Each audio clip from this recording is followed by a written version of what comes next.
just be attractive, bro, is like the biggest meme in online dating at the moment. What actually makes an attractive face?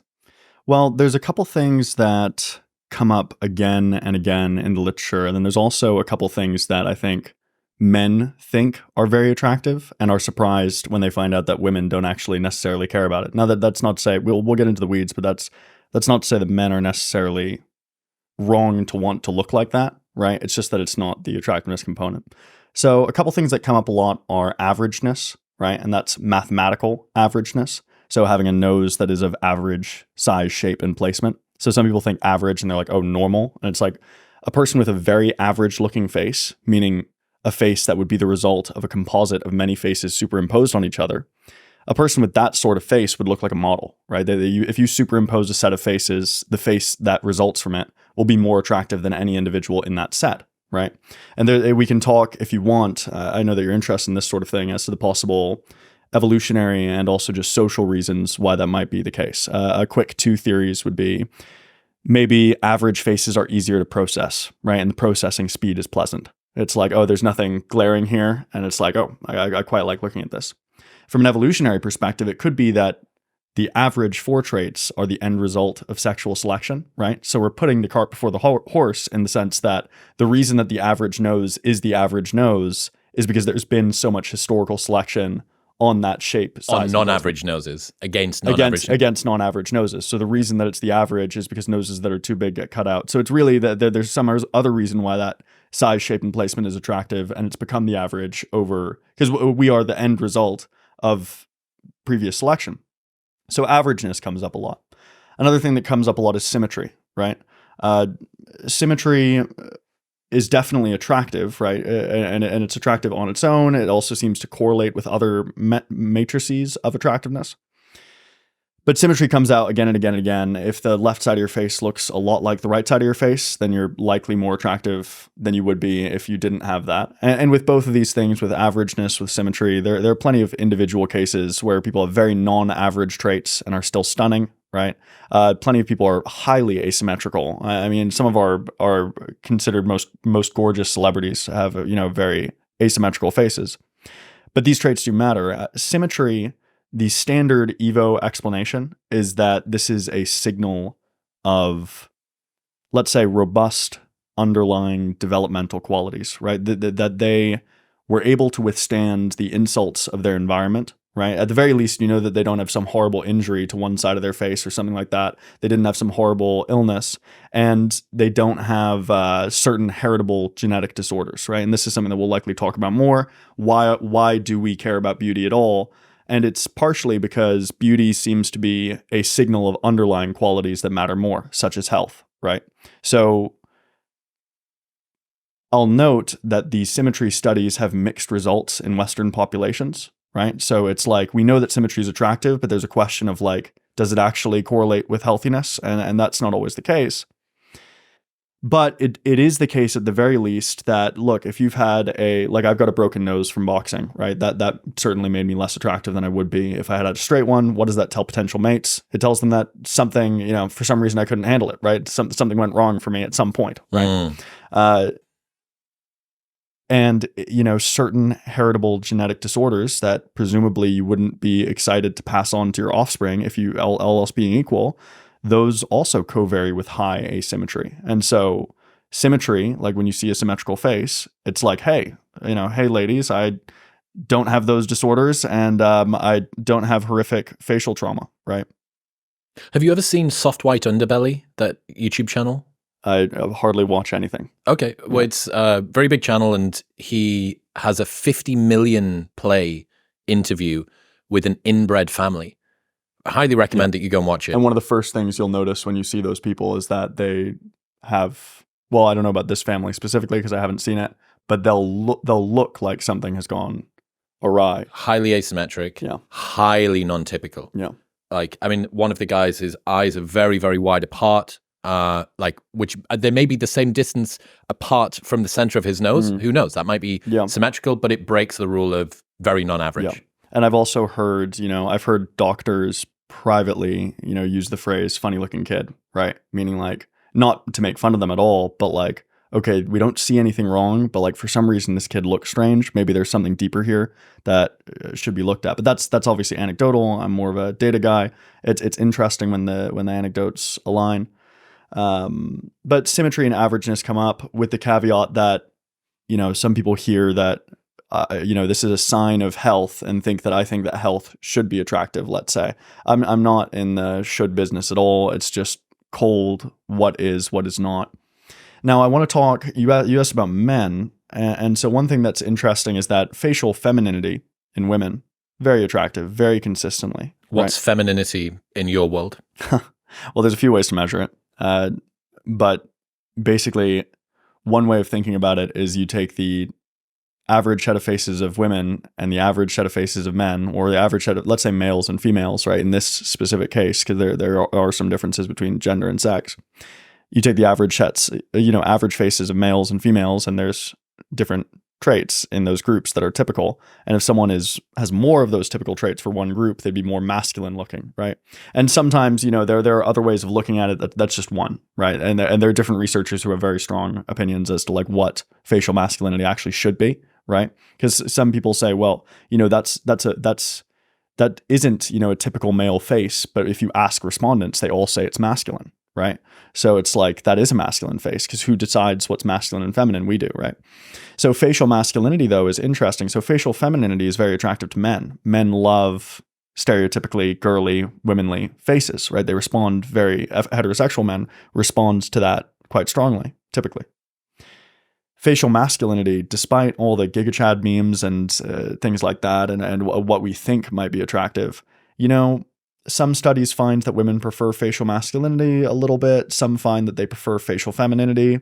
Some find no effect, right? The latest Oxford Handbook of Evolutionary Psychology and Romantic Relationships, that's the latest review that I'm aware of. And they said, look, if anything, there's a slight preference for facial femininity in men as well, right? And that's a bit of a confusing result at first, because it's like, well, facial masculinity, it's like that. There's so many things that are attractive about masculinity, you know, like facial masculinity predicts fighting ability, for instance, right? It's probably predicted by, you know, testosterone levels and things that are impressive signals in other contexts. So it's like, surely women love, you know, a Giga Chad type face. Women love a super masculine face, and some super masculine faces like Henry Cavill, for example, are very attractive to women. I'm not saying that it's a huge disadvantage or something. It's just not all else being equal preferred. And one common idea that you'll see in the literature is the masculinity trade-off hypothesis, right? So if you're mating as a woman, right, think about this strategically. It's like, yes, there's all these perks that come with masculinity, but you're picking a mate that you're probably going to have to co-parent with, right? You're going to have to raise children with them. And so maxing out on like the super alpha dude, right? Maybe for a one-night stand, right? There's some indication for that. But if you're, you know, looking for hot guys for a long-term relationship, a prettier boy is more appealing, because that might co-vary with traits that are, you know, less dastardly, let's say. Heavy brow ridge also means risky behavior, also means he's probably going to sleep with my sister. Yeah. Also means that he might lose his temper at you or your offspring and cause horrible damage. Also means that he might get murdered because he can't stop mouthing off. That's interesting that it skews toward femininity, not just averageness in men, whatever the midpoint between femininity and masculinity is. Has that been tested for short-term versus long-term, casual versus the masculinity thing? Yeah, so there's mixed results on that. And I'll also note that the masculinity trade-off hypothesis is very much a hypothesis, right? Mm-hmm. So, you know, it's tempting it's such a good story, right? It sounds so good that in every paper on this sort of subject, someone's going to talk about the masculinity because it's a fun story to tell. I got to bring this up. Like, I didn't realize how fallible scientists were, especially those, even in evolutionary psychology, which is very rigorous. It hasn't been replication. It hasn't been the replication crisis or anything like that. Except with the ovulation studies, don't forget. Which we're going to get onto. Yeah. But if you come up with a sufficiently compelling name, God, the meme just runs away with it. So and it's hard to let go of the memes. But the masculinity trade-off, I mean, you would predict, right? The kind of obvious thing would be, okay, they should prefer them for short-term mating and prefer, you know, less masculine guys for long-term mating. And there's some mixed results on that. I'm quite skeptical of that whole I think that there needs to be kind of a second round looking into that. It's not a particular area of interest for me, right? I know that there's some expert on facial masculinity who's like, no, it is true. Fuck you, but yeah, exactly. But it's certainly interesting. I'll just note though that there are some strange things that make the masculinity trade-off hypothesis seem like it doesn't work. Like for example, so what's the most facially masculine ornament is the male beard, right?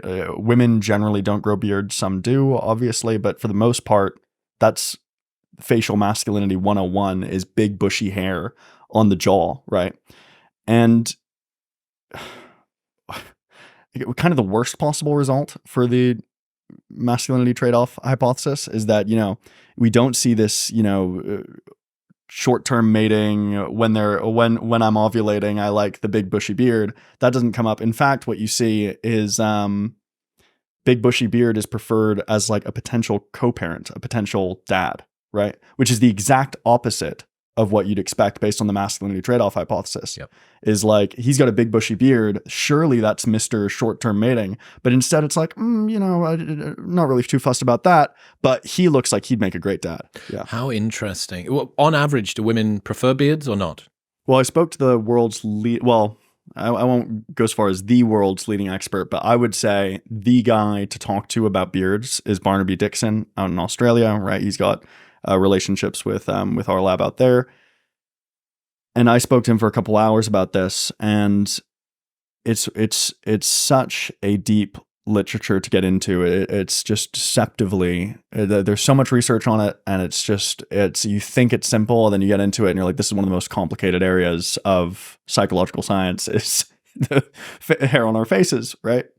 So I did a podcast with him on species, and it was very interesting. He said that you could probably, he's read every study on the subject, and I'm not aware of any meta-analysis, but he said that you could probably draw a line right down the middle and have just as many studies finding that women prefer clean-shaven to bushy beards as you would find bushy beards over clean-shaven, right? So, and this is one of the annoying things about like being on TikTok, is that I'll see like it recommends me, people who aren't necessarily in the field but love the research, and they'll cite an individual study. I saw someone recently, I won't name them, but they have a huge following, and they were citing one of Barnaby Dixon's studies, finding that clean-shaven faces were not preferred to big bushy beards.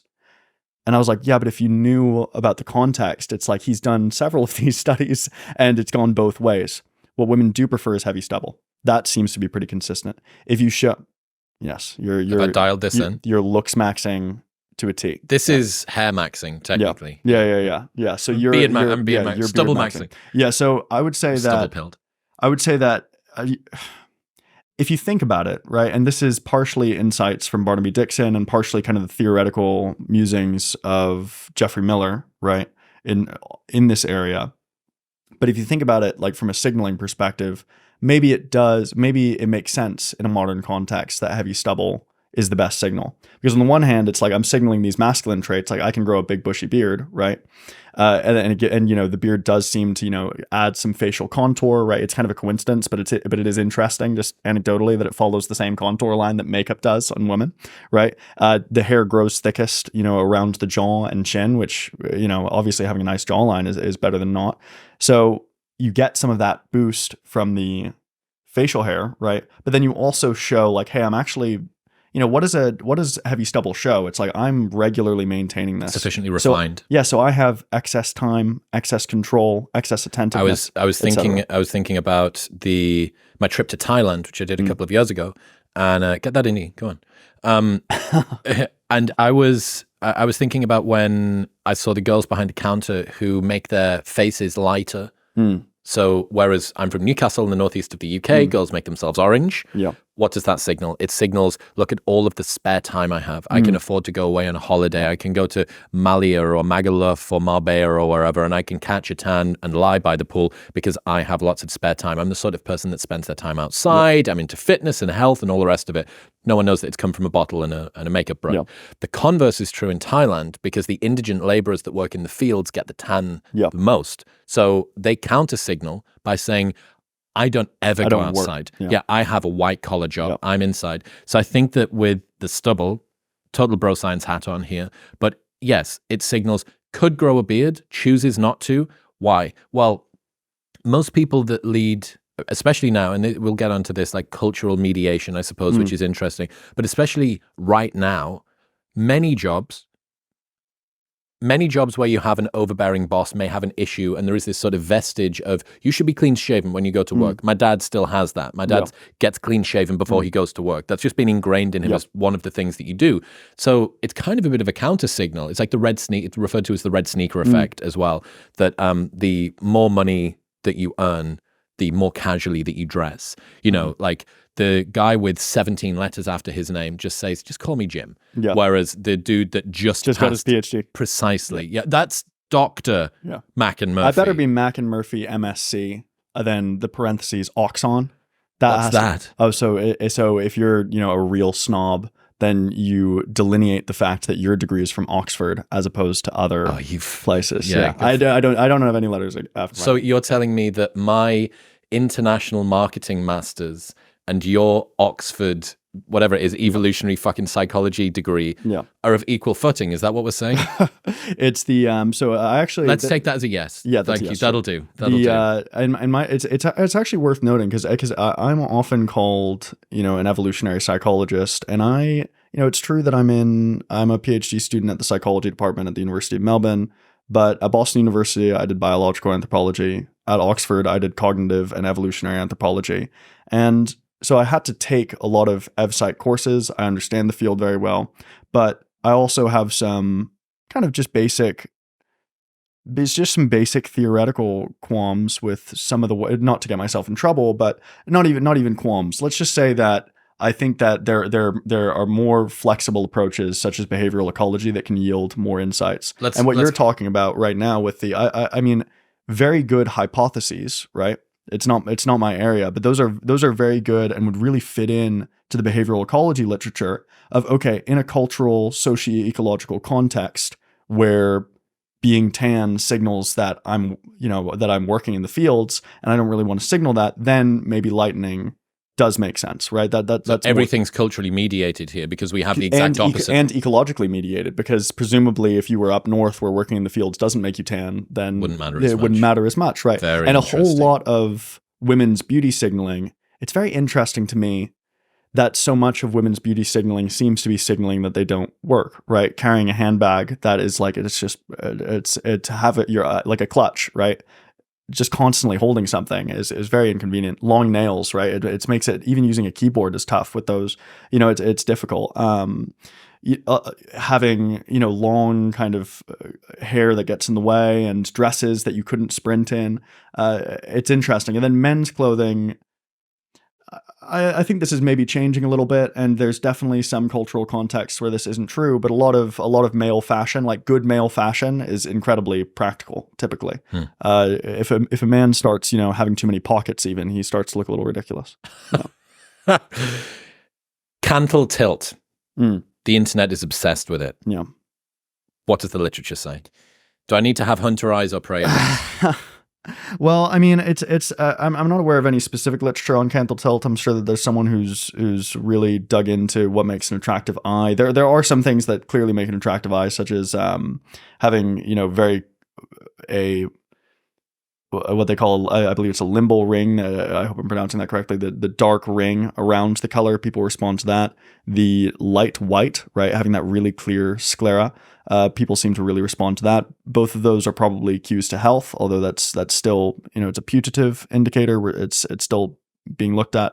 Eye color, very interesting. Basically, if you run a survey in the West, like what eye color is sexiest, a lot of people will and generally you'll find that people say, oh, I love blue eyes, right?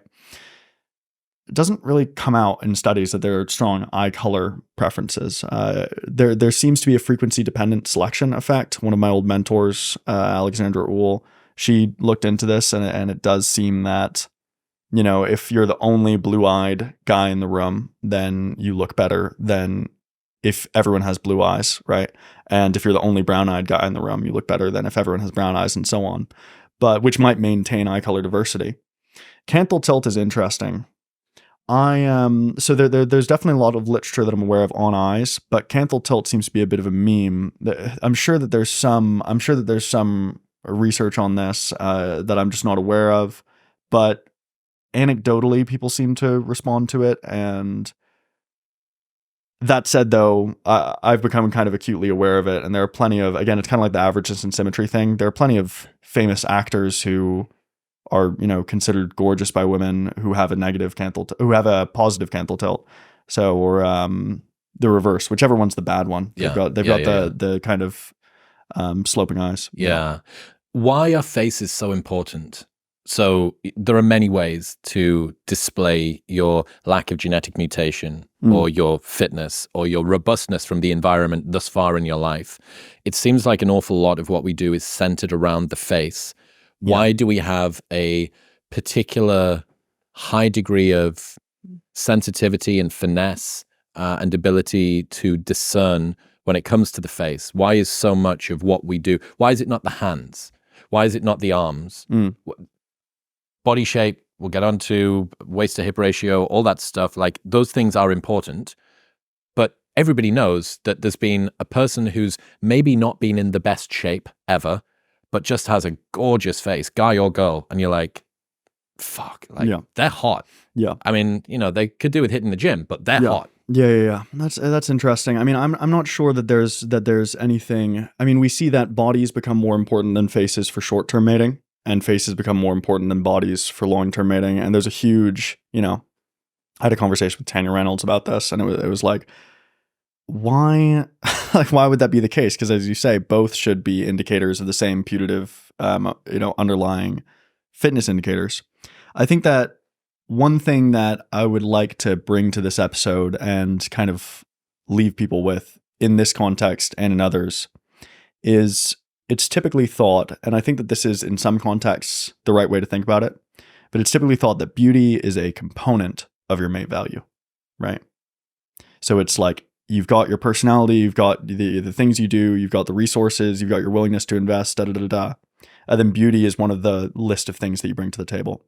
But really, I think a better way to think of it is that beauty is, and this, I'm certainly not unique in thinking this way, beauty is a shortcut signal of your mate value, right? And so with facial attractiveness, right, one of the themes that's been coming up in every conversation we've had about this today is that it's signaling underlying qualities that are maybe more important. And the same thing with bodily attractiveness as well. And if you think about it, it's like some of the things that we do, it's like, you can feel hard done by, and I totally understand it, that it's like, why do people with, you know, why are more facially attractive people, why are we thinking that we have better personalities, that sort of thing. But to an extent, it's like, well, if two people walk into a room and one of them, you know, their hair is well styled, well groomed, right? They've got the perfectly manicured stubble, or they've got makeup that's been styled perfectly, and their outfit's on point and everything's just working. It's like, and then the other person comes in and they've literally put in no effort. They've got bad heads. Or their makeup's a mess, or they're not, you know, doing the natural. Their nails aren't trimmed. Their clothing is shit, right?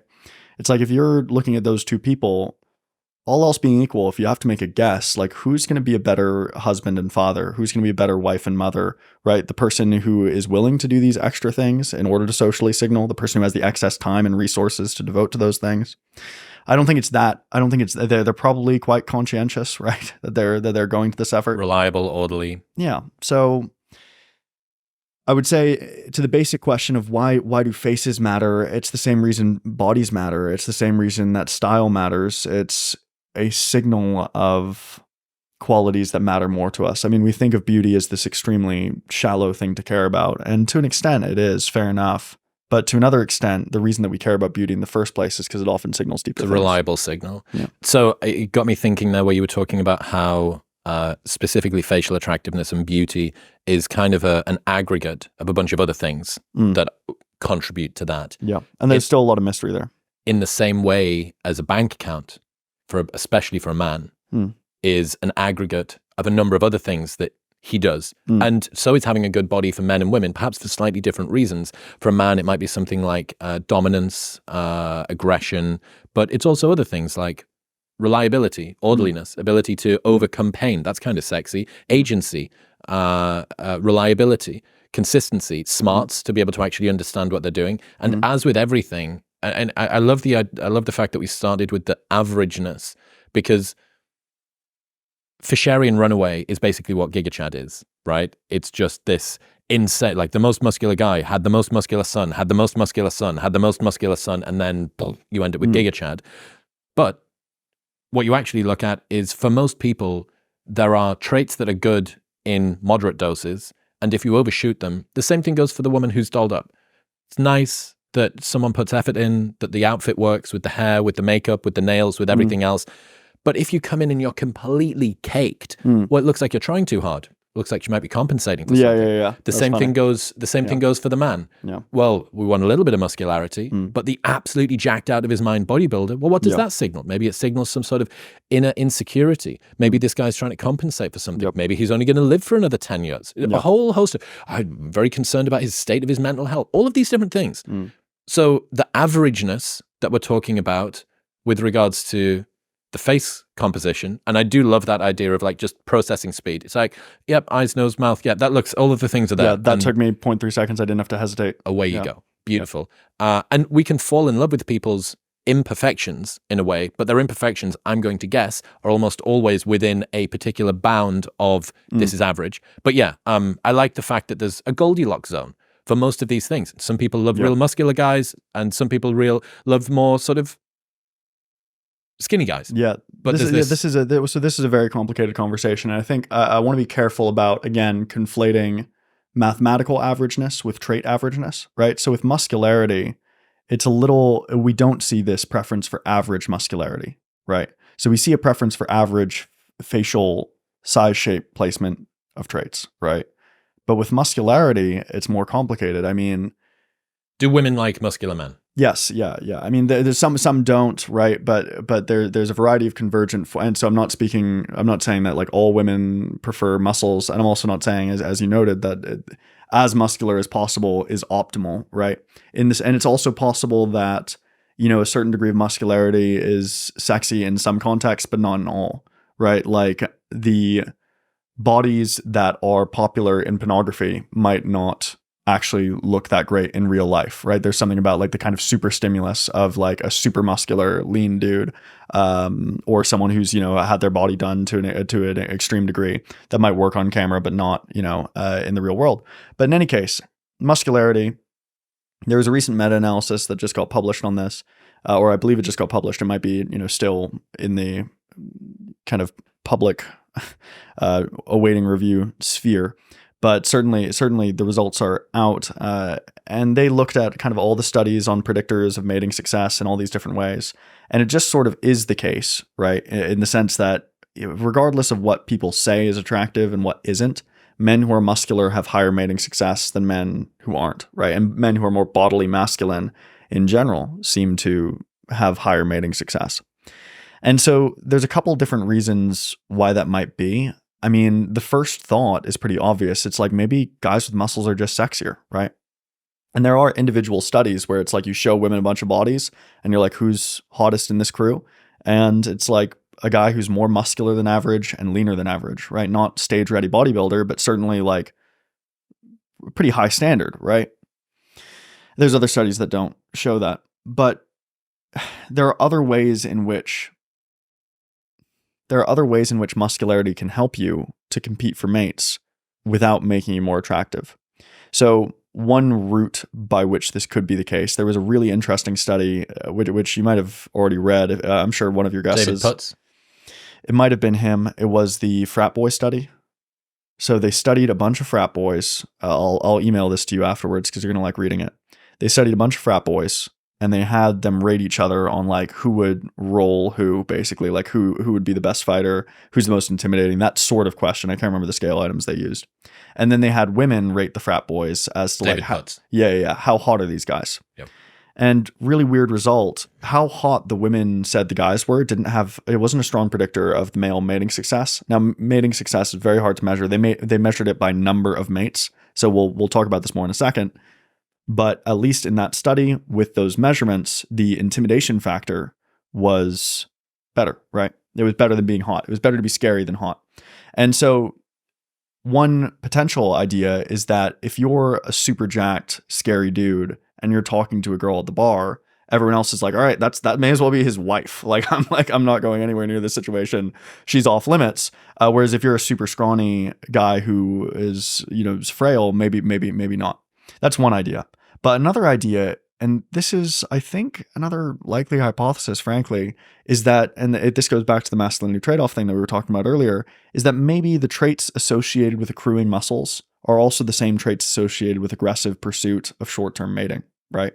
And so measuring mating success with number of mates in that case, right? They didn't look at how good looking were these girls, how intelligent were these women, how high mate value in general were these women, right? They didn't look at that. It was literally just how many people have you slept with, which, say what you will, I mean, that's an indicator of something. But it might not be that much more of an indicator than you're not an incel, right? Because after that, it's like, if you're at least at the bare minimum level of attractiveness to engage in short-term mating, and that's not a particularly low level, right? That is at least medium, surely. But once you're at that level, if you want to, in a modern mating market, you could have a one-night stand every week. So it's like, it might not be that great of an indicator, but it is interesting. What about weight, BMI, body shape for women? Well, I'll note briefly on BMI for men. It is interesting. There was a dating app data set where it indicated that the best BMI to be as a man was about 27, right? And it's just hard to know how to interpret that, because 27 could mean like, oh, that dude is jacked. There's many ways to reach 27 BMI, but that's a flaw in BMI as a rule. Yeah, and that's kind of why I wanted to introduce that, is that BMI is a great measurement of weight per height, because that's the only thing it is, right? It's not a great measurement of health. It certainly tells you something. It's not a great measure of muscularity. It certainly tells you something. But it is interesting. So, I mean, we're speaking in a Western context, and this is, I just know that this is what's going to happen. I'm going to talk about the actual findings from the anthropological literature on attractive body shapes and BMI in women. And a bunch of people in the comments are going to talk about how I'm pandering to women and I'm a simp and I'm just trying to make people feel better about being overweight. You're among great company. Yeah, no, I know. I'm just saying that up front to take some steam out of that, silly response. Dude, I don't know whether you saw, I got to interject. I don't know whether you saw that me, you, William Costello, and Alexander Datesite got lumped into a new term. Did you see this? We were given a name. I don't even want to hear it. Tell me. So here's the problem. And if you want to create a name to like bring people in and kind of mock them as someone, you can't make the name sound cool. What did they tell us? The intellectual manosphere. Oh no. We're part of the intellectual manosphere. Well, that, the academic manosphere was also thrown around as well. That is that most of my, I can't really fit into that because most of my following is women. So I'm just, you have to take me out. Unfortunately, you're a part of it. You don't get to choose. Okay, Neither do I. The intellectual manosphere is, what a huge error to coin. What, to think that I'm intellectual and you're a part of the manosphere? It's Well, I think that you're not giving yourself enough credit. I think that you're clearly a very sharp guy who knows literature better than many master's students, frankly. But body shape, BMI. Yeah. So this is in a Western context, quite low BMIs are attractive to men, right? I'm not denying that at all, right? For the most part, in an industrialized context generally, right? Among wealthy groups of people, right? Or historically wealthy, where starvation isn't a problem. Yeah, there's a lot of evidence that men prefer lighter body weights, right? But if you take a more broad view, this is going to get into some of the reservations I have about just jumping to evpsych as the tool to use, because people have come up with these evpsych theories for like why thinner women are, a better choice. And then it's like, okay, well, we didn't evolve in like a modern Western media, hyper wealthy, at least historically, unlimited food at the grocery store down the street situation, right? We evolved in a pretty, probably unstable, probably relatively scarce environment, or can we at least say that? And so if you look at, more traditional societies, oftentimes plumper is better, right? Where it's literally women with more body fat are considered sexier, right? And presumably up to a limit. Yeah, but you'd be shocked. I mean, if you look at, for example, and this isn't necessarily a more traditional society. It's just a society that historically has dealt with more resource scarcity than urban Japan. But if you look at, say, the South African Zulu, you'll consistently find BMIs of up to 38 being considered very attractive. And in the West, we'd be like, that's a very heavy person, right? Just frankly, right? So what's going on there? Well, one thing to notice first is that tons of women's evolved sexual signaling is conspicuous fat deposits, right? So we're the only primate that has year-round fat deposits on the breasts, right? For example, we have conspicuous fat deposits on the buttocks as well, especially in women, right? And on the hips, right? So fat, to an extent, in women clearly works as a sexual signal, right? There's something desirable there. And it seems that, right, in a within cultures context, there's some evidence that within cultures, at least, people who are enduring more stress and scarcity tend to opt for heavier mates, right? Men tend to opt for heavier women, and those who are in a period of abundance, right, they've got lots of resources, tend to opt for relatively lighter mates. Another piece of evidence for this, right, can be found. So that's within cultures cross-sectionally. We can also see this evidence across time, right? For example, American Playboy centerfolds, right? They become heavier when the economy goes down, and they become lighter when the economy goes up. You're kidding me. Yeah. No, that's a real result, and I'll send you the PDF. Before you get into that, what's the proposed mechanism? What do you think's going on to make? Oh, excuse me. I should have said up front. Imagine you're in an environment where calories are either absent or unstable, right? So you're in a situation where it's like, I don't know, either I don't have food right now, or I don't know if I'm going to have food next month. Your brain is trying to determine who you should mate with. It's doing calculations behind the scenes, saying whose mate value in this socio-ecological context is desirable. And so the theory, right, and this certainly isn't my theory, I'm not presenting it as such, but the theory from this tradition of research, the environmental security hypothesis, proposes that, and there's convergent forms of evidence, which we'll discuss, and already have discussed to an extent, proposes that if you're in that situation, it's like, okay, well, who's going to be fertile if there's a famine? Or who's going to be fertile during a famine, right? Who is able to obtain calories, right? So women engage in tons of caloric acquisition in traditional environments, oftentimes more than the men, in fact, despite, Western conceptions of this. And so, because they're doing, they're gathering tubers and to an extent engaged in hunting as well, but mostly gathering, right? Gathering fruits, nuts, berries, all the stereotypical things. And so you're looking around, you're in the situation where you're literally hungry, and it's like, who's sexy right now? And then a woman who is clearly advertising that she can obtain calories, survive a famine, and stay fertile, right, during periods of scarcity, right? Because low body fat is associated with infertility after a point, right? It's an incredible suppressant. Well, that woman is going to be more attractive than the woman who looks like, if anything goes wrong, she's going to die, right? Now, in a Western context where you're not necessarily thinking that, right, where that's not an issue, well, then you might be concerned with things like status, right? Signaling that like you can afford to go to the gym, that sort of thing. Then you're going to be concerned with things like youth, right? Having, youth and let's say nulliparity, right? The state of not having had kids yet, right? Which is signaled by an incredibly svelte body, right? And so maybe it makes sense in a resource abundant context to prefer that. But in a resource scarce context, which is where most of our evolved psychology occurred, we see that heavier mates seem to be preferred. Now, the evidence for this, and I'll just recap very, very quickly. Within cultures, it seems that those who are, on the lower end of things, resources-wise, tend to prefer heavier mates. Across time, right, it seems that the media that men consume of, pornographic media, the women get heavier when things are going poorly economically, and they get lighter when things are going well. So that's across time, within cultures. Now let's talk about within individuals. There's a very funny study where they showed up at the university dining hall, and it's a genius study, to be honest. And they're like, okay, you guys are about to have dinner. Which of these, what do you think? What weight do you think is sexiest? What body type do you think is sexiest? And they found that before dinner, the men preferred heavier mates than after dinner, right? So now we've got within persons evidence, within cultures evidence, and across time evidence. And then we've got this very, we talked about flashy theories that do well. We've got a great story as well. So you were asking about BMI and its attractiveness in women.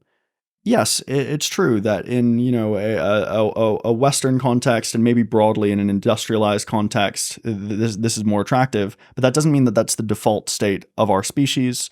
And plenty of men prefer women with more curvaceous figures. I mean, I honestly remember. I think did you recently have Jordan Peterson on? Yes, right? I'm remembering correctly. Yep.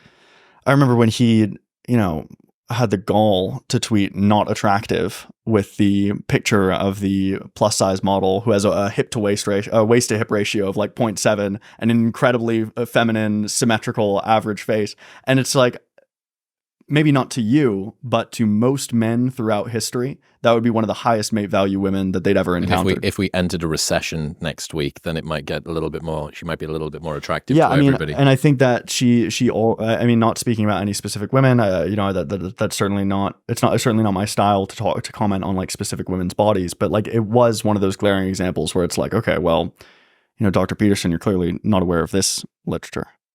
Yeah. So, couple of interesting things. First off, is there a name for this? Is it like the economic mediation of female BMI hypothesis or something? So I've heard it called the environmental security hypothesis. But it started getting research on it about 20 years ago. Then, they just hit a few home runs, and then it was like, okay, this seems to be true. All right.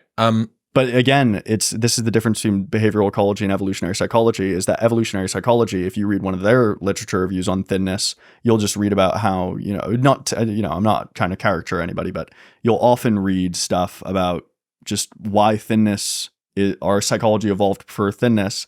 And then if you read someone from a more behavioral ecology standpoint, it's like, well, in as much as we have a default state, it seems to be towards, slightly heavier, right, than is current, but we don't really have a default state. It's flexible based on the environment, and that's, I'd say that's pretty tied up with a bow. So, male preference for female body size over time, as gauged by BMI, it's malleable. It varies based on your socio-ecology, and it varies on the individual level as well. Like if you grew up in a stressed, resource-deprived environment, then yeah, you're probably going to prefer bigger women as you grow up. Yeah, probably. Yeah, I think that there's enough evidence to say that would be fascinating to see how long it imprints. Just how malleable are you? Is there a period during your formative years, if you were in poverty during your teenage years? Yeah. Does that lock in for a particular type? That would be fascinating to study. So this is why I love behavioral ecology, because they do something called the phenotypic gambit, where they say, everyone else can handle the mechanisms. We'll just figure out what's going on, what the relationships between variables are. So they come in like kind of cowboys and just get the relationships done, and then leave the mechanisms. But it is interesting. It's like you could have a cultural adaptation where it's like cultures over time figure out, preferring lighter or heavier women makes a lot of sense, right? Or you could have individual level developmental mechanisms, right? Where it's like during development, your brain builds itself differently. And then you can also have these immediate cues. I mean, the hunger study, where it's literally before versus after dinner. Yeah. Come on. That's your brain within an hour changing your mate preferences based on how hungry you are at the moment. Incredible. Well, I mean, two areas that I got fascinated by last year, Candice Blake's Sexy Selfies study, right? Which is women responding to the local socioeconomic environment by beautification and sort of posting photos with, I think she used like Instagram or something to kind of reverse engineer what that was. Twitter and Instagram, yeah. That was one. And then just all of the sex ratio stuff. Yeah. Like we, like plants, respond to our local ecology. So this is the first time I've even heard the word about behavioral ecology. Behavioral ecology. Behavioral ecology studies. It's the first time I've ever done it, but it seems to be blending two worlds that I'm pretty fascinated by. One being the more behavioral economics side, the Rory Sutherlands of the world, and the other being the evolutionary psychology, the David Busses of the world. Yeah, so it's actually, it's about as old as evolutionary psychology in terms of its application to humans. And So Candace Blake is my supervisor, right? That's my mentor. And she is good chick, great hair, great studies, an incredibly smart woman who is one of the only people in the human evolutionary sciences who I agree with about everything, right? It's one of the reasons that I chose her as my supervisor when I was, figuring out after Oxford, like, who am I going to do a PhD with, is that we got on phone calls and it was like, oh my God, finally someone who... Did we just become best friends? Yeah. So it was like just agreement. And you've also spoken to Rob Brooks, who's my co-supervisor. Of course. So you're slowly making your way through my entire lab, where we have probably the highest percentage of Chris Williamson appearances. That's not why. I mean, David Buss isn't far off. William's been on. Buss has been on. But our lab's smaller. So that's why I said percentage. The highest saturation level. Yeah, highest saturation. There's only a few more that you need to hit. Who was the guy that did the body dysmorphia stuff? Aussie dude. Candace sent me him. Fuck, he was on the show not long ago. Not Scott Griffiths. Yes. It was Scott Griffiths. Yeah. Oh, you had him on as well. Oh, yeah. I'm not even joking. So I attend their weekly lab meetings, literally every week. Who was the dude? Was Rob, every time they have it. Was Rob the guy that did video games? Yeah, so he's into some of the techie stuff, but he's a hardcore biologist. But he's the dude that did when a like woman cybersex stuff. No, when a woman outperforms guys in Halo 3. Was that Rob? I think it was. Maybe. I'm not sure. Anyway, we're getting in the weeds. Yeah. But so this is what I want you to get to. Who knows who? BMI, interesting for women, fluctuates over time. We respond to the local ecology. We respond across life, within situations as well. Yes, yeah. What about waist to hip ratio? Waist to hip ratio. Well, this is another one that's interesting, right? So I just spoke to Barnaby Dixon about it, and I feel like I'm getting myself in trouble. I will make a note just about behavioral ecology. This is an audience that has had every evolutionary psychologist on that I've been able to find. They're educated, they're balanced. No, but that's worse, because I'm about to say another thing where, maybe I'm pushing back against EvPsych, and I will note that a lot of evolutionary psychologists do actually think about things more in a behavioral ecology way, almost despite themselves. They just maybe don't attribute it to... And so what behavioral ecology is, so evolutionary psychology, just historically, it is the intellectual child of cognitive psychology and evolutionary biology at that time in history, right? And I would say that most evolutionary psychologists have been psychologists who learned biological stuff later, right? Behavioral ecology is... we call it human behavioral ecology, but it's really just like behavioral ecology is a standard, powerful tool for studying animals. And it's just reapplying the same tool, the same set of principles to humans, right? So it's not really, it's in some ways it's simpler, in some ways it's more complicated. And the fields can complement each other in a lot of ways. They certainly inform each other in a lot of ways. And there are some individual evolutionary psychologists who have done incredible work that is very consistent with behavioral ecology, like Daly and Wilson, the classic homicide studies with income inequality in Chicago. Fascinating and very, behavioral ecology-esque. You want to talk about waist to hip ratio. And I want to say that I love evolutionary psychology. But if you open an evolutionary psychology textbook, you'll generally read that it's a universal preference that men like this very, 0.68, is that the positive about ideal? 0.7. Yeah. So 0.68, sure. And it's interesting because we see that in, westernized college students, you'll see an even more extreme, closer to Kim Kardashian type ratio, right? But if you go to, and this is still kind of in its nascent stages. It's possible that this turns out not to be true. But there is this other idea that it's like, well, maybe in a super rich Western environment, that makes a lot of sense, right? But I was speaking to Barnaby Dixon, right, who's the beard guy who we mentioned earlier, and I just asked him about this. I was like, is there anything on variation? Like, I know there's the BMI thing, but what about and this was off podcast. I was like, what about the waist to hip ratio stuff? And he was saying that he has some indicative evidence that maybe in environments where women are doing more physical labor, that super wide hips, which makes it harder to run, harder to jog, harder to do athletics. I mean, if you look at like incredible female athletes, they often do have relatively masculinized bodies. Maybe a more masculine figure in women is preferred as well.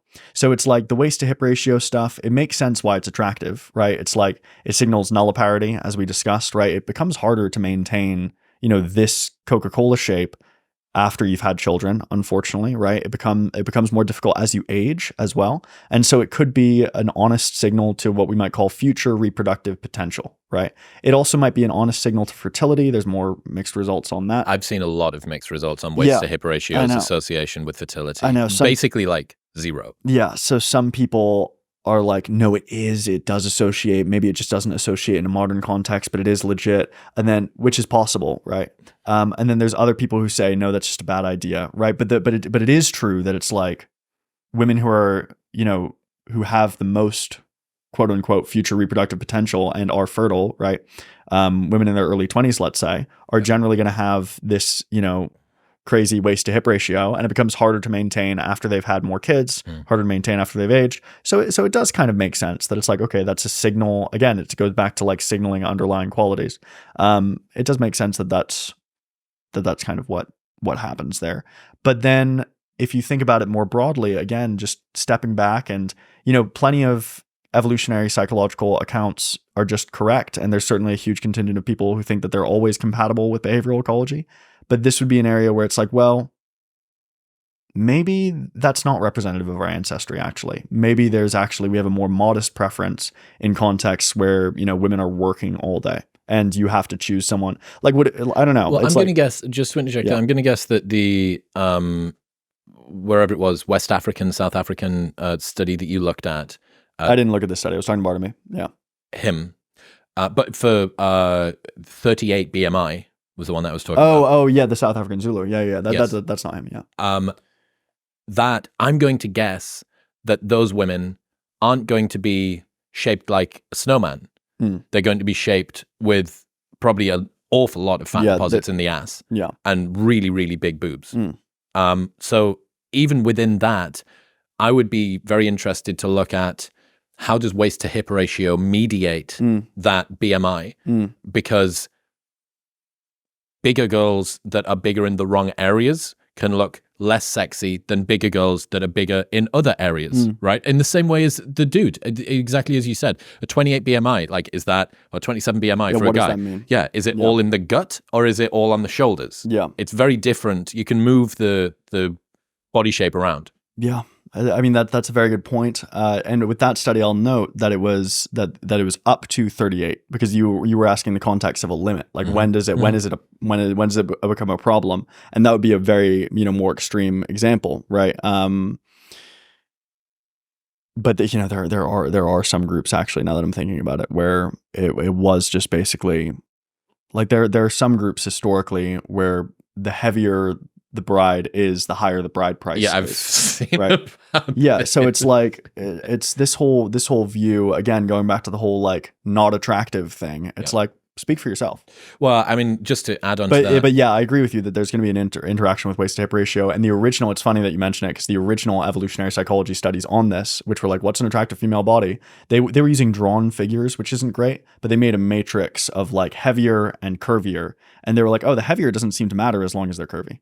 Interesting. Yeah, but those are the originals. But that's what I would have predicted. Yeah. That the heavier can increase. You get, how would you say, like more leeway. There's more buffer with heavy as long as curvy is retained. Yeah. And the reverse wouldn't be true. Yeah, and it's probably just so we're not only talking about this, because a lot of the things that you're saying are very likely true, but also so extrapolable to men in the sense that it's like BMI of 30 probably is still sexy if you've got big shoulders, wide arms. Yeah. But again, if you've got super skinny arms, twig legs, and you've got, just a huge pot belly, and I understand that some people are going to be listening to this and feeling, self-conscious of that. There's other things you can do. It doesn't matter. But that's just a different 30. Everyone that listens to this podcast is jacked, so it's okay. So the interesting thing that I was thinking about there, to just add on, you won't have seen this because you're not as terminally online as I am. Sports Illustrated just had to let like a shit ton of its staff go, and Jordan retweeted his old tweet. Okay. I think that he foresaw like a Cassandra complex type thing. Well, actually, I thought it was such a rude thing to say about a woman that I didn't fuck with it anyway. But what role does height play in attracting men and women, for men and women? Yeah. It's interesting. Well, I think that let's get men out of the way. Let's get the, since just like the blue-pilled cuck that you are, let's get men out of the way and get onto women. Yeah. We're in good company. Yeah. No. This is one of the things that I say where people are like, he's black-pilled. And it's like, okay, I'm so upset that's the direction. If you can manage to thread the needle between all of the pills at once, yes. If you can be bigoted and cucked in the same podcast, that means that you're doing something right. Okay, sure. And you've managed to do both so far. So well, yeah, what a disaster. That's yeah. So I'm upset as long as everyone's upset with you. As long as extremists on both sides and reasonable people. Height. Actually, I don't think I'm going to say anything particularly surprising. Every inch if you're a shorter guy, every inch that you add, and this is based on a couple of different data sets, I'm not just looking at one study here, looking at things like just women's stated preferences, women in speed dating studies, women in dating app swiping, right? Dating app filters, as well as response to, online ads for, like I'm single, that kind of thing. So there's a bunch of different evidence that women like a very tall man who is not too very tall, right? So if you graphed women's height preferences, it would look kind of like a candy cane, right? Where it's like, if you're very short, then adding a few inches really increases your attractiveness. Like the difference between being 5'4" and 5'8", that's a big deal, right? That's going from a bit of a problem to actually probably not that much of a problem. Then it starts to taper off around 6'1", right? So it's like you're getting every inch is sick, and then around 6'1" it starts to taper off, which is hilarious because the average height of American men, I think it's about 5'9", and on dating apps I think it's about 6'1". I'll have to double check that, which is just ridiculous. Height inflation is such a disaster. Yeah. I'm considering getting leg extensions just because of that. Heightflation and hoflation, right. the two maladies of 2024. Yeah. So once you get to around 6'1", you start to get kind of diminishing returns per inch, and that seems to settle down around 6'3". 6'3" to 6'5", there seems to be about, even, it doesn't seem like being, maybe 6'5" is better, maybe it's not, but it doesn't seem to be that big of a deal whether you're 6'3", 6'4", 6'5". Then around 6'6", 6'7", 6'8", that's when it's like, okay, this is definitely not optimal, right? This is not ideal. But again, it's like a candy cane. So it comes down, but you're still better off being like basketball player tall than being 5'10", right? And it's interesting because this data converges with a very funny anecdotal experience. I know one of the only men ever to lie about his height on a dating app to make himself shorter. He's 6'6", and he claims that he's 6'5" because he's like 6'6", just scares him away. Well, to be honest, like looking up, if you're a 5'6" chick, like what do you know about anything over 6 feet tall? You can't even reach 6 feet tall. Like you don't know what's up there. Yeah. You can't get up there. Well, one thing that is interesting though is that it's not. So a lot of people think, and this is the intuition, is like they want a man who's taller than themselves, and it's like they want a man who's taller than average. So it's not that they're looking up and saying, "Oh, that's a lot taller than me." It's that they're looking at you and looking at the guys around you, and they're like, "Oh, he's the tallest one." That's all nice. of my fucking friends in Austin are tall. It's super annoying. Yeah. Super duper. Well, you're quite tall. You're 5'10". 5'10". So it's a little taller than average. Yeah. Okay. So 5'10" and a half, I think, technically, if I was posting it on a black pill forum. Yeah. But all of my friends, my housemate's 6'4". Yeah. Another one of my friends is 6'4". Another one of my friends is 6'2". So if I ever have to use a dating app, I'm 6'4", and I'm showing up in stilts. Fuck it. All right. So that's for men, height. Yeah. I saw, and I've cited this a bunch, that the average preference and difference between men for women is 21 centimeters taller, and women for men is 16 centimeters shorter. Does this hold? Is this similar to any of the stuff you know? That's it. So that sounds about right. Got it right, baby. Yeah. Fucking science for the win. Yeah, I believe that was actually a speed dating study that you're referencing, if you're talking about the same one, where it was like what height was optimal, and they interpret it as a ratio, right? Where men prefer somewhat shorter and women prefer significantly taller. Men's preferences are kind of more interesting than women's, but they're also so much slighter that it's almost not worth talking about them, but we can. It seems to be that men prefer women who are about average height, or maybe a moderate amount shorter than themselves. It's kind of unclear why. And I think that a combination of factors, it's a slight preference, but I would say that a combination of factors make it such that tall women, and I say this as someone who's dating a absolutely lovely, very beautiful, but also very tall woman. Tall women, I think, have it hardest just on the mating market from a height perspective. Why I called it the tall girl problem.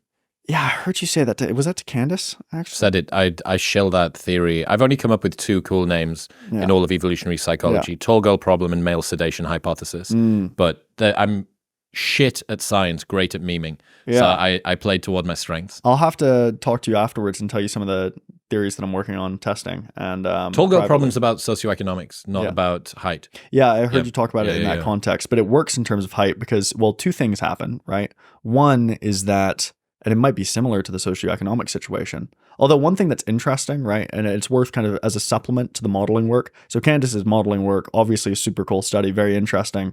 But then it's like, well, richer women are more married and less divorced. More educated women are more married and less divorced than less educated. And so it's like this whole kind of meme of like, oh, careful ladies, the richer you get, the harder it's going to be for you to date. It's like, okay, theory, fine. Modeling, fine. Practice, they're doing better than the rest of the women. I would be very interested to look at that longitudinally over the next 10 years. I think it's going to get even better for them. And the reason I think that is because what we're seeing in Europe is that women are becoming more and more willing to date hypogamously. Mm-hmm. So we're seeing much more of these patterns where women who are super educated are like, you know what?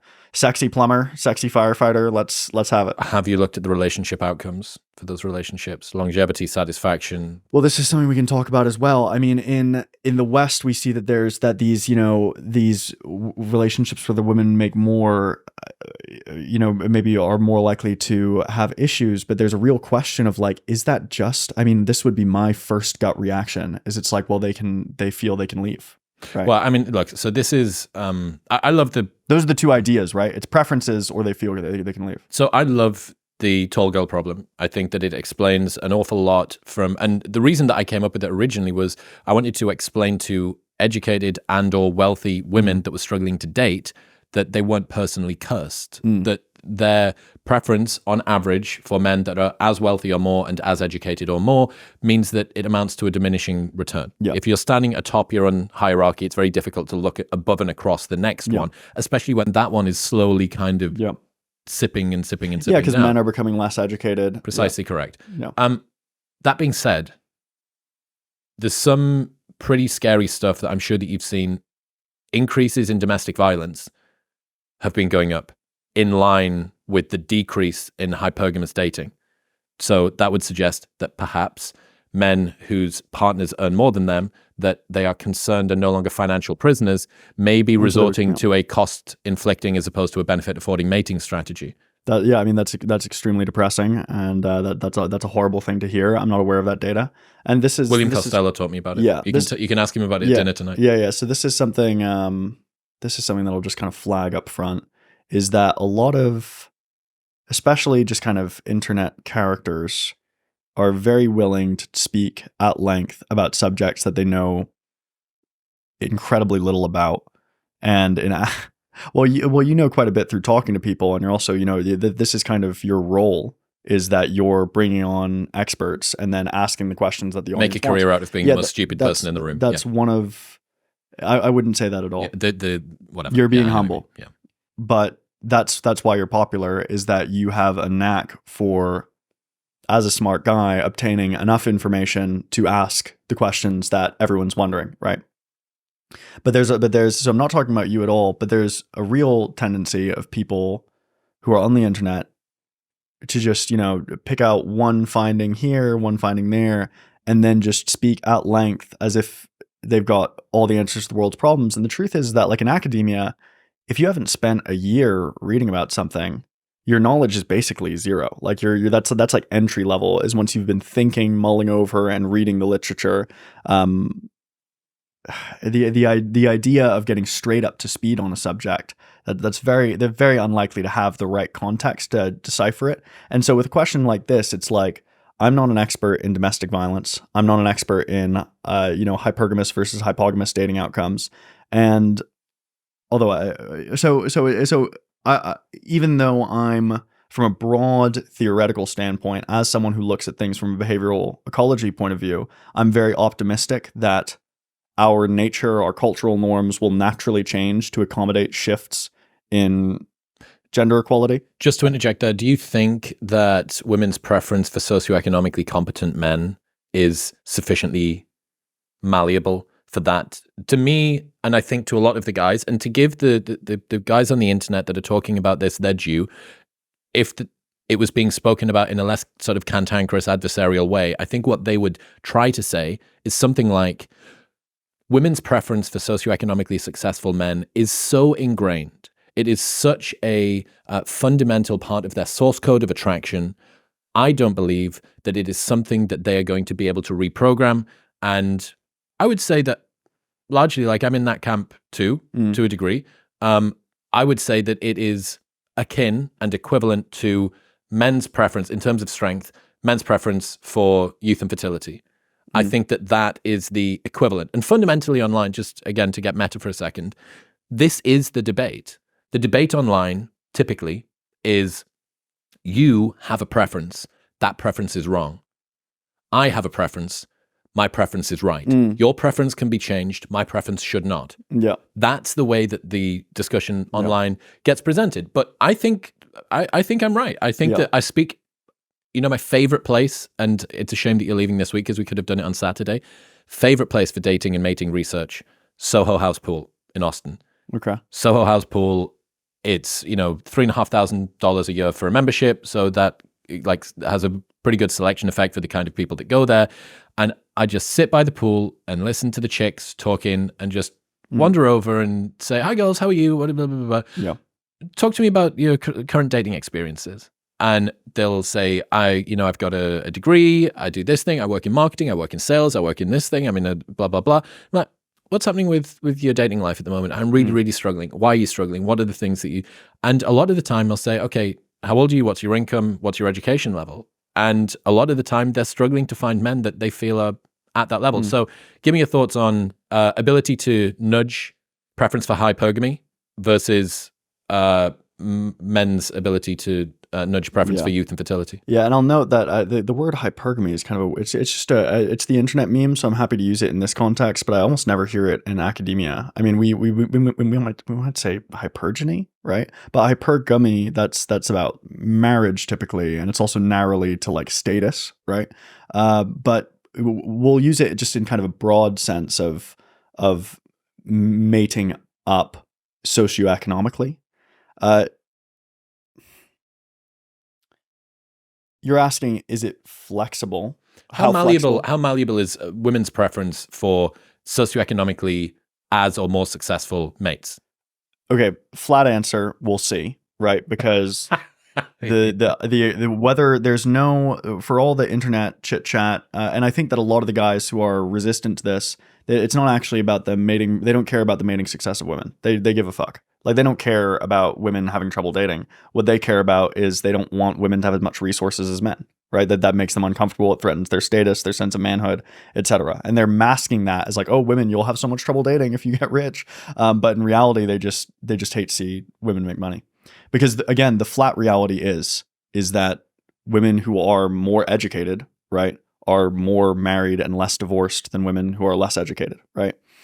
Does the same thing hold for wealth? Do you know? I'll have to check. Cool. I think I'm pretty confident in saying that it would. Again, it's not necessarily my area. In terms of how flexible it is, there is some indicative evidence that at an individual level it's flexible, in the sense that women who have decided that they want to be the primary breadwinner, right? They tend to, in their mate selection, care about good dad qualities, right? And sexiness, right? Whereas, how much money they make, that's not necessarily.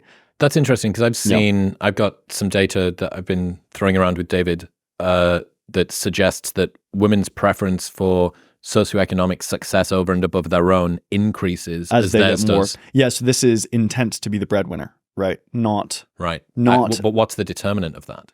What's the determinant of intent to be the breadwinner? Yeah, it's interesting. I mean, is that going to be a switch that girls flick? They're like, oh, and now I'm going to be the breadwinner, or wear my breadwinner no, it's t-shirt. more just that I'm quite confident that humans can I just think that humans are incredibly phenotypically plastic creatures. Well, this is the behavioral ecologist in you coming out, right? Yeah, it's just that, I mean, I see that, you could look at all of human history 70 years ago and say, oh, women just will only marry men who are more educated. And then you look at the modern trends in Europe and it's like, oh, seems to be changing. So I guess very interesting. And then also it's like, I think that it's possible that we'll also see some shifts on the male side of things. I mean, there are plenty of there are plenty of cultures where men actually do. I mean, the basic ev-psych sex difference, you're right. I'll just put a flag down here to say that it's true that across cultures, men have stronger beauty preferences and women have stronger resource preferences. But the fact that the degree of difference varies suggests that there is some potential for ecological malleability. And we're only now just entering into a phase where it's even possible to do the experiment. Like, we're doing the experiment and we'll see how it plays out. Yeah, for better or for worse. And I think that it probably, frankly, I think it probably will be for better. I think it's going to be fine. Yeah, well, I mean, here's another thing that kind of doesn't get brought up an awful lot online. When you look at the increasing divorce rates, and I think hormonal birth control has an awful lot to answer for. I think that in many ways it was a very dangerous piece of technology to throw around, although it also opened up an awful lot of opportunities for women. Nobody talks about the fact that the success of marriage, i.e. lower divorce rates, etc., was very heavily in part due to the fact that women were financial prisoners of their husband. Like, if you don't have any resources and you don't have any education and you've got 2 kids or no kids or 5 kids, where are you going to go? Yeah. Where are you going to go? Yeah. You're literally a financial prisoner. Yep. One other thing, you were talking about like creators and stuff online, and this works for friends as well, but I'm playing with this idea, and I had four questions that you can ask to gauge the honesty of other creators, but it also works for friends too. So first question, when was the last time that you heard them change their mind on something? Second question, do they primarily identify out-groups as a mode of bonding their in-group together? Number 3, how often do they admit mistakes, genuinely, not performatively, publicly is an advantage? And number 4, do they want to hear alternative points of view for reasons other than mocking them? That 4-step process identifies pretty much like if all the bad actors, yeah. Correct. If you put the guys that I just don't enjoy their content, or I don't want to be friends with them, that all of those questions they answer in the negative. So it's very interesting. It's very, very what myths, if you could clean house, what myths would you like to get rid of from the mating and dating world? What's been bastardized the most, in your opinion? All right. Well, the most meme one is definitely body count. The idea that, historical promiscuity is a predictor of bad outcomes in long-term relationships. That's pretty well validated by a bunch of studies. It's just that it shows this same... Bus's, David's quoted a number of times, right? Yeah, so we see that the idea that it's like, if you're someone who loves casual sex and loves sleeping around, you're going to have a harder time. I don't think it takes a rocket scientist to figure out that, that type of person is going to have a harder time in a monogamous lifelong marriage, right? If that's what they love doing, right? And that it's just can be sociosexuality. Yeah, it's just sociosexuality, and that can partially be measured with the past sexual partners you have, with the important caveat that there's a huge difference between an 18-year-old boy who's just showed up his freshman year of college and has somehow slept with 10 girls in the first week, and a 32-year-old man who's had a few failed relationships, a few flings, and so on, and has got to the same number over a longer time period in different contexts. But this idea that like body count is associated, quote unquote body count as the term is associated with negative relationship outcomes is true, right? At least based on the available evidence. The optimal number, it's about 4. I think it's 3 for women, and in terms of people's preferences when they're mating. It's like it's a very, very long spread out candy cane. I think the same 0 is as desirable as like 12. Yeah, it's something like that. It might even be less. It's like 0 starts here and then it goes up for a second and then it plummets, right? So it's like between a few and several. Between a few and several is hot, and then after that, it's like, what are you doing? And before that, it's like, why haven't you done anything? But it's worth noting. So you asked about memes to destroy. It's like this idea that this is only important for women, and that this doesn't have any effect on men sleeping around, or it doesn't indicate anything about men's likely personalities, that it doesn't make much logical sense, right? They'll talk about these like pair bonding memes using studies on other animals that have nothing to do with humans, but it's like we see the same effects in men, right? So men who have higher body counts and men who are more sociosexually unrestricted generally have all the same negative outcomes. But the difference is that a man who is sexually promiscuous is not seen as that's not seen as a negative outcome in the same way. Yeah, well, the in itself, it's not the culture surrounding it. But you asked about memes to delete, and it's like, look, I think that there's a great argument to be made that maybe sleeping around isn't great. Right. That I think that you can say it from a societal level, this might not be good for people, and you can say it at an individual level, this might not be good for people, and you could write, a great little essay that makes all the right points, and I'd be like, well, that makes a lot of sense. But if you say only for women, well, then you just sound like you're a sexist, right? Because it's like all the same points you could make would be makeable about men, and all they have is these trite analogies about a key that opens many locks, and it's like, all right. Look at the data. You're seeing the same effects in men and women, but you're only talking about women. And then also just from a societal perspective, it's not what I would call an exportable idea, right? If you can't recommend, if you're making like a recommendation to people culturally and it's contradictory in its execution, it's not a good recommendation, right? To say men have fun, sleep around, women don't. It's like the only way that's mathematically possible is if those men are sleeping with each other. And that doesn't seem to be what they're recommending.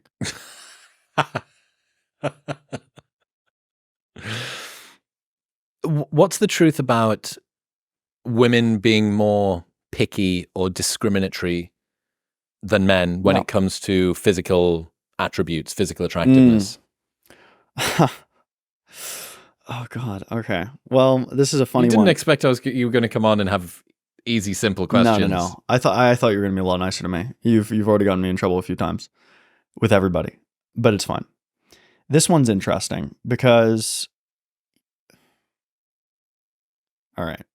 It is true that I would say that women are more selective, like most, this is a pattern that we see across most animals, right? That female animals are more selective, and in as much as women overlaps with female mammal, then you're going to see that effect. And so women do seem a little more selective about who they mate with. You've mentioned David Buss a couple times, right? Those classic studies of like, walking up to someone on a university campus. I mean, even if it's a really sexy guy going around like, hey, want to go back to mine, right? It's some ridiculous number of men say yes, and some tiny number of women do, right? So women are, and there's multiple ways of measuring it. I know that's kind of a silly study, but it does seem that women are more selective in their mating, right? And so, it's not particularly surprising that women want a higher percentile, right, of the mating market than men do on a lot of traits. And good looks seems to be one of them, in the sense that men, I would say that most men are attracted to most women, right? And most women are attracted to a subset of men, right? So there's a difference there. And this is going to bring in, a real funny insight from Alexander, a mutual friend, which is like, well, let's step back here. What if men just are less sexy than women, right? They're like, the average, because there's no rule that the gender's average has to be equivalent, right? Like some people say, oh, it's illogical, it's delusion. And it's like, well, there's no rule. Like the average man is taller than the average woman. There's no rule that the average man can't also be less hot than the average woman. And it's interesting. How would you, just a question here, I don't quite understand how you would compare female attractiveness or hotness to male attractiveness or hotness. So two ways you can do it, right? So the basic thing, the first basic thing to notice is that attractiveness is a perception, right? So when we say that, when we're looking at a study and we say this the ruler determines the length. Well, to an extent, I mean, but okay. So we can say empirically that apples taste better than cardboard. Because when we survey the humans, who are the determinants of taste, the average human says the apple tastes better than the cardboard. Haven't run that study, but I'm pretty sure the p-value would be significant. With facial attractiveness and bodily attractiveness and all these things, it's measured the same way. It's just kind of the apples cardboard thing. It's like, yeah, it's like, sure, people have different tastes, but on average, right, there's so much overlap, right? It's like beauty is in the eye of the beholder, sure, but most beholders are seeing vaguely the same thing. And so there's nowhere really to go there.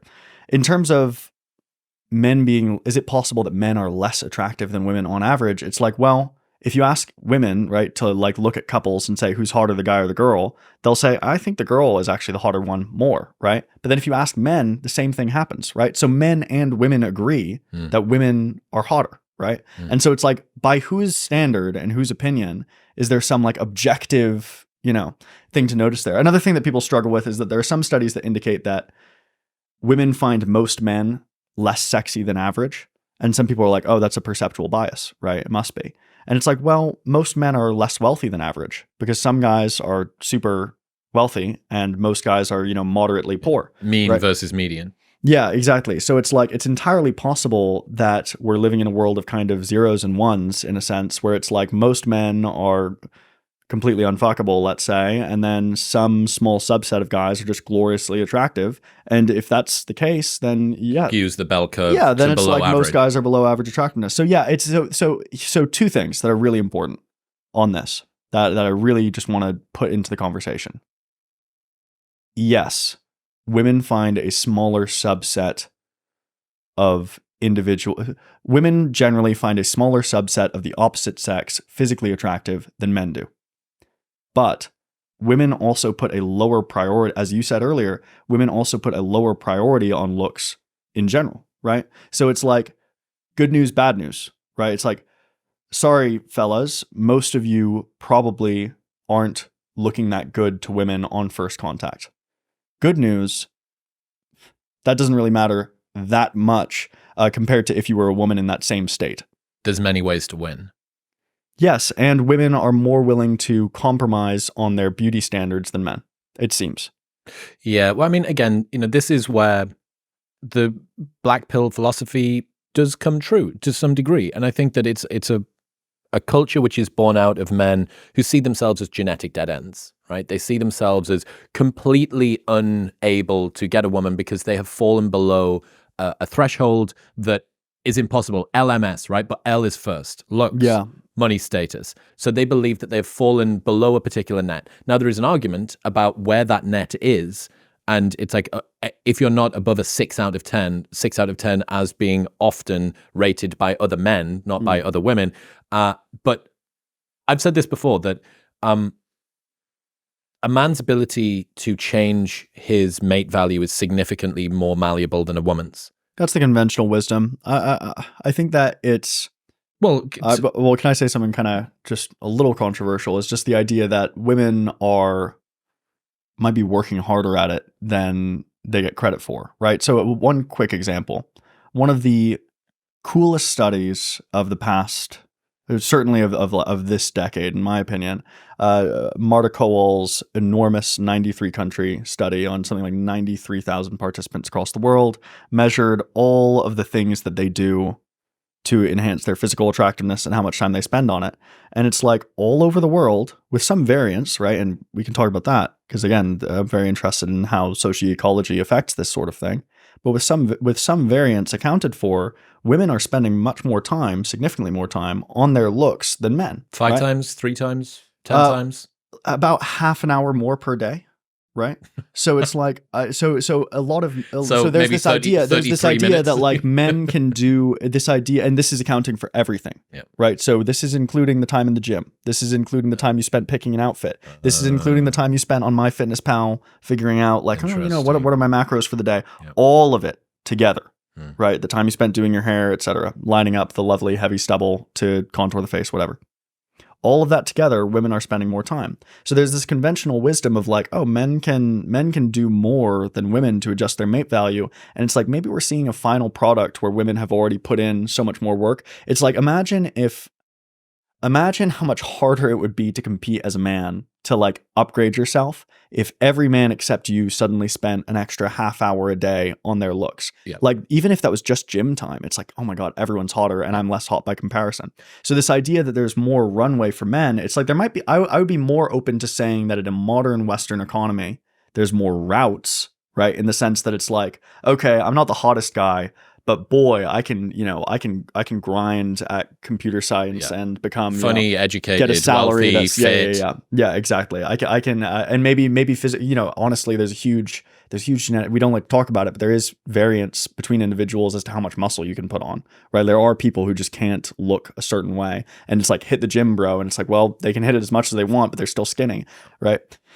And there's not a lot of sympathy for that, because we like to think, people who have muscles like to think like, oh, that it's just hard work. But a lot of us just vaguely are lucky, right? I know a lot of guys who are jacked who don't work that hard, is all I'm saying. I have a couple of friends that are super responders to testosterone, and they're just absolute like freaks.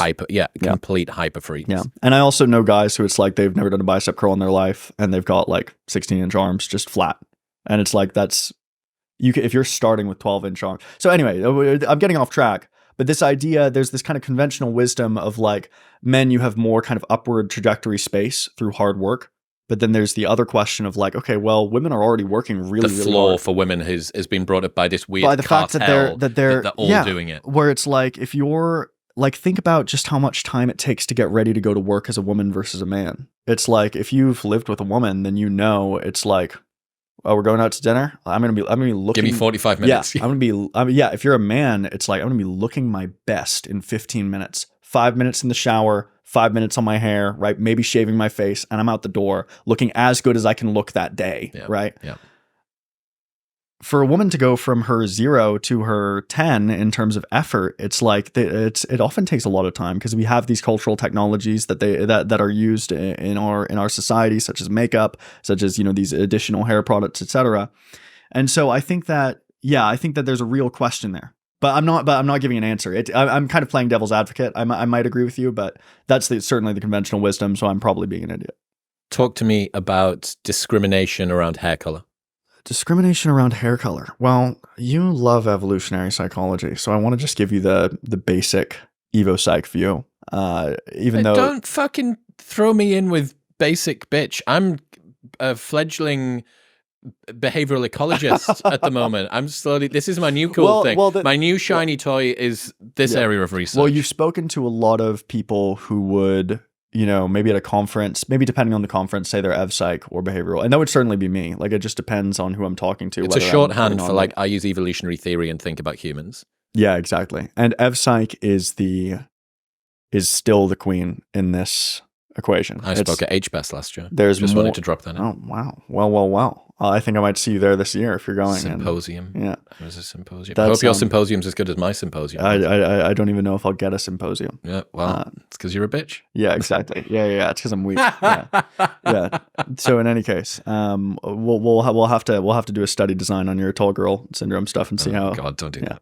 Well, it would be cool if some of these ideas got into the literature, because it is. I got my first citation by David and William. Oh my God.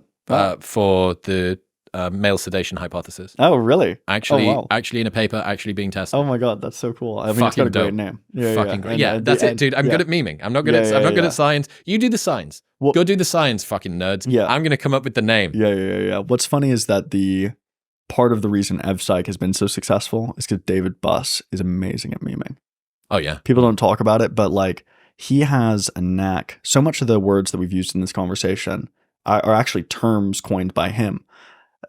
All these little, like putting mate in front of everything, like all that little stuff, like that's mostly, if not his invention, then his promotion. Yeah. And everyone's downstream from like a Busserian philosophy. Yeah, is that you can start sounding really sciencey, which is really what everyone wants. Yeah. And you can also here's the other thing, is that a lot of people who are in the scientific space, they coin terms, but they're terms that nobody can use because they don't make sense. I say the word mate preferences.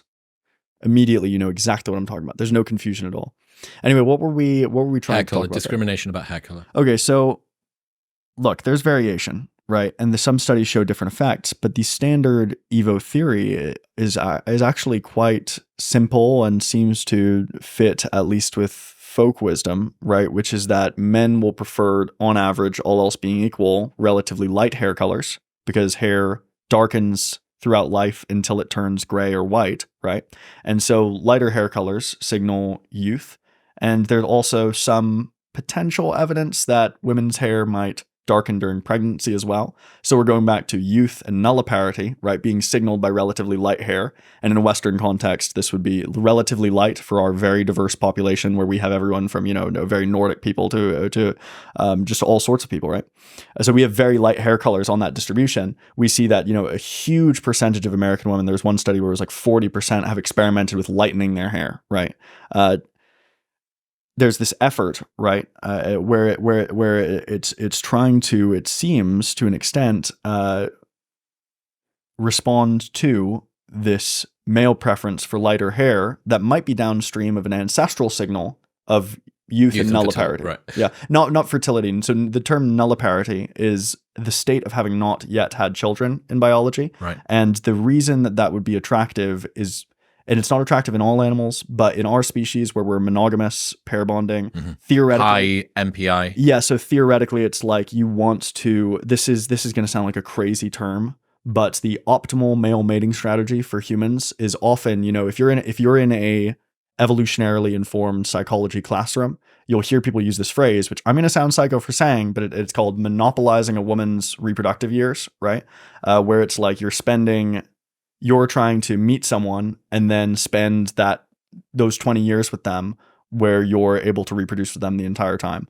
Because that's, if everyone's pairing up monogamously, as is the case in most human societies and cultures, then that's kind of where you'll end up at. Now, on the other end, kind of for the same reasons, women seem to prefer somewhat darker hair. The whole tall, dark, and handsome thing, that seems to play out. We've spoken a little bit about tall, just better fighters, they're able to defend themselves, but dark seems to maybe come from a signal to age. There is some dispute of this, right? Some studies have found that men don't actually prefer lighter hair, but I'm very amenable to the idea that they do, just because, and there might be some frequency effect, exposure effect. There's definitely a cultural effect, but that seems to be part of the story.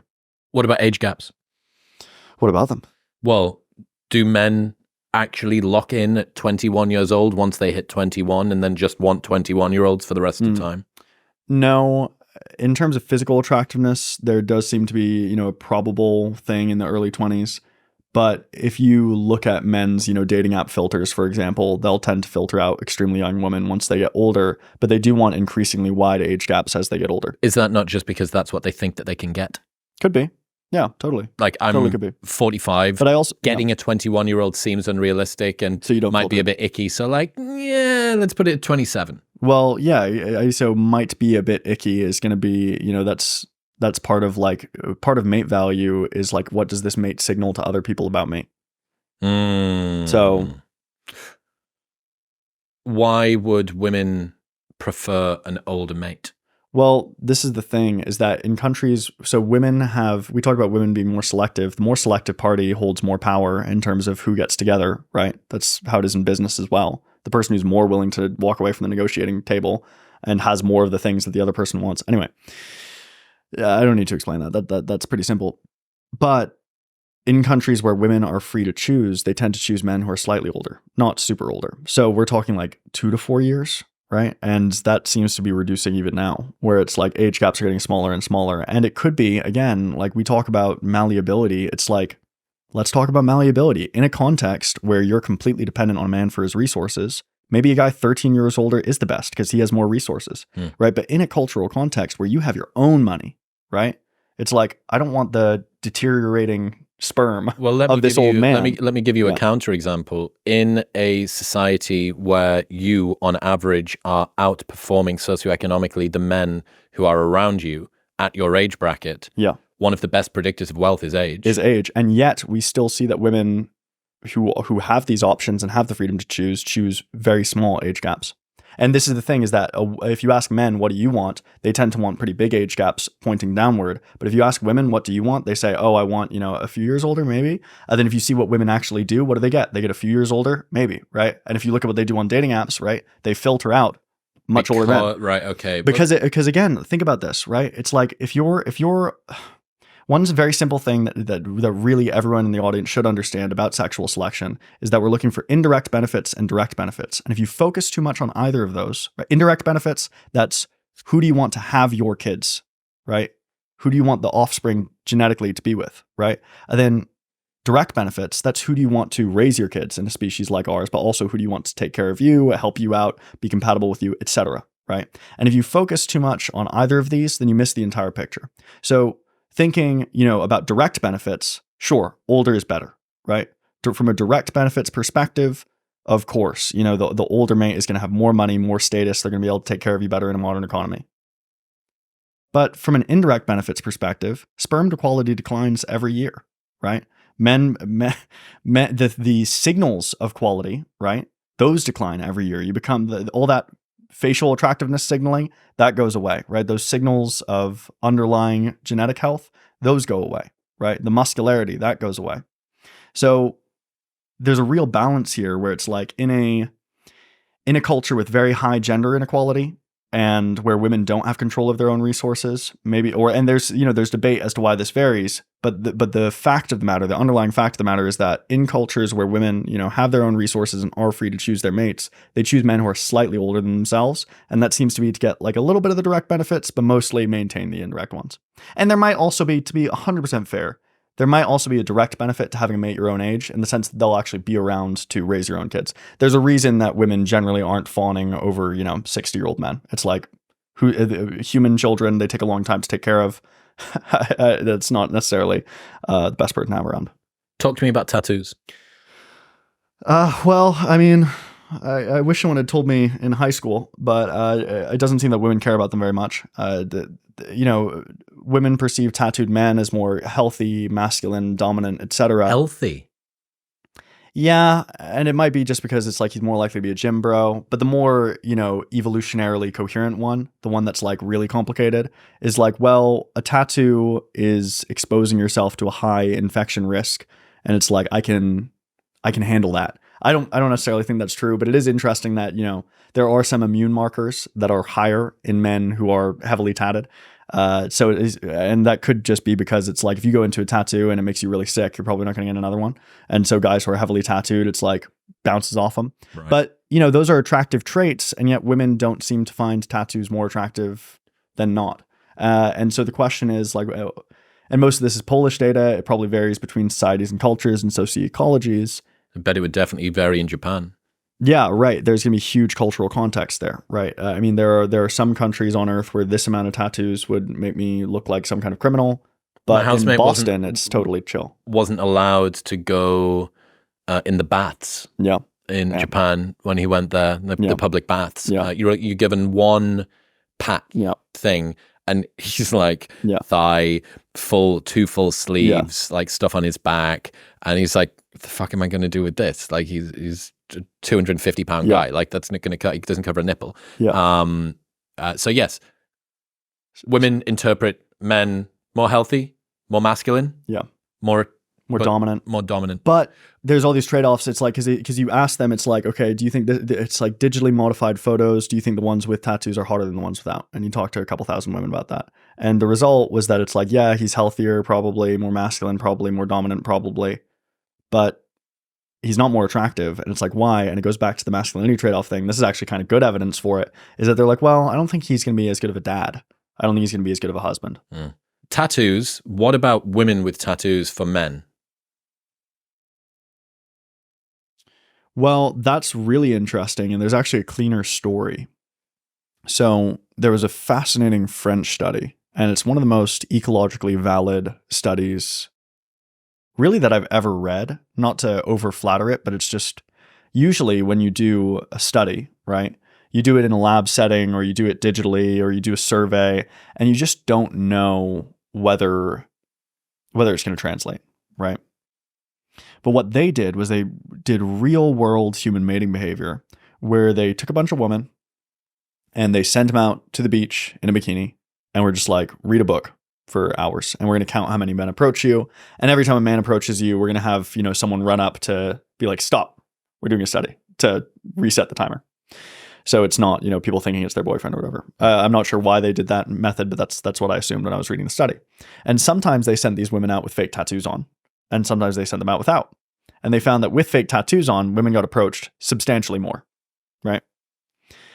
And they were like, this goes against the lab studies that show that men say they don't like tattoos, right? So this is kind of an interesting little problem, right? What's going on here?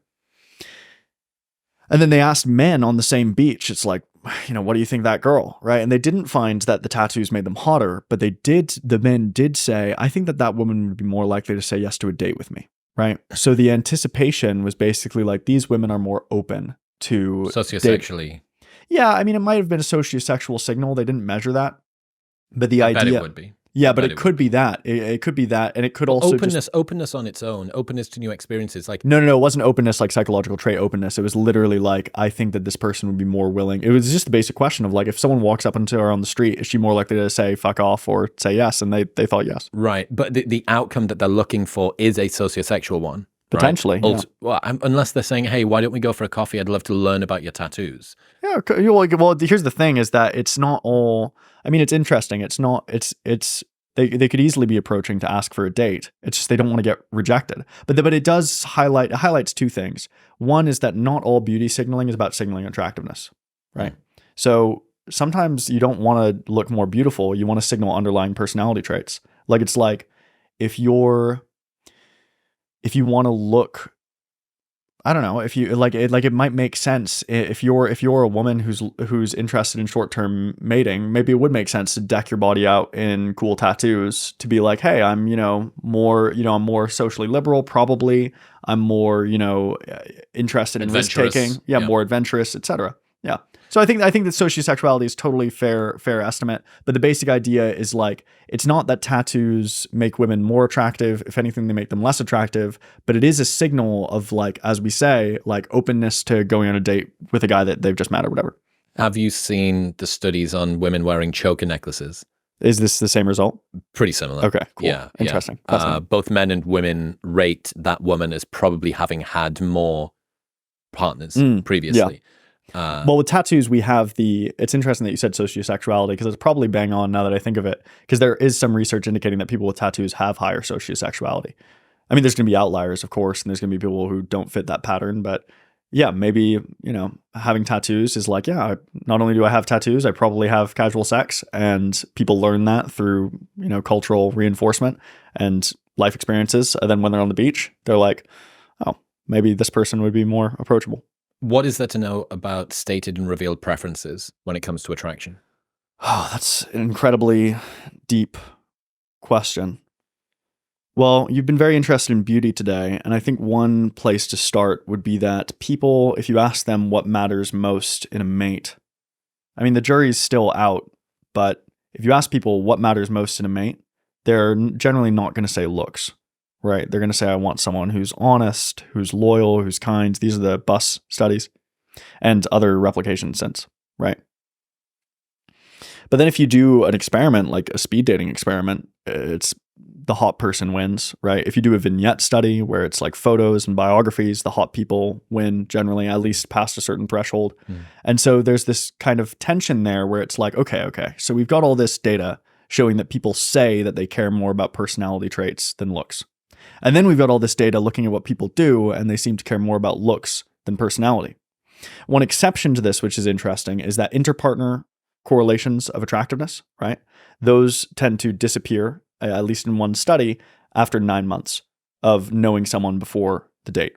Meaning that, I've phrased that terribly because I can see the confusion. If a couple knew each other for 9 months or more before they started dating, each partner's physical attractiveness does not predict the other's, which is a strong signal that physical attractiveness was not a huge factor in their decision to date each other, right? Because in most couples, interpartner correlations of attractiveness are, similar to self-rating and other ratings of attractiveness. They're pretty significant, right? What's the mechanism that you think's going on where this 9-month window seems to change something? Personality, accumulated information about personality pushing out physical attractiveness as a determinant of mating.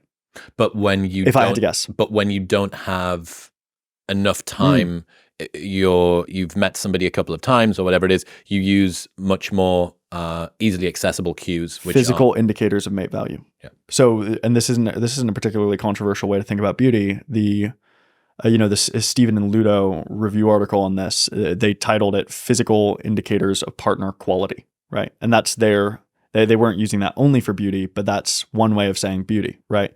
Is that you're looking for someone who is high mate value, and when you just meet them, 95% of the information you have is their looks.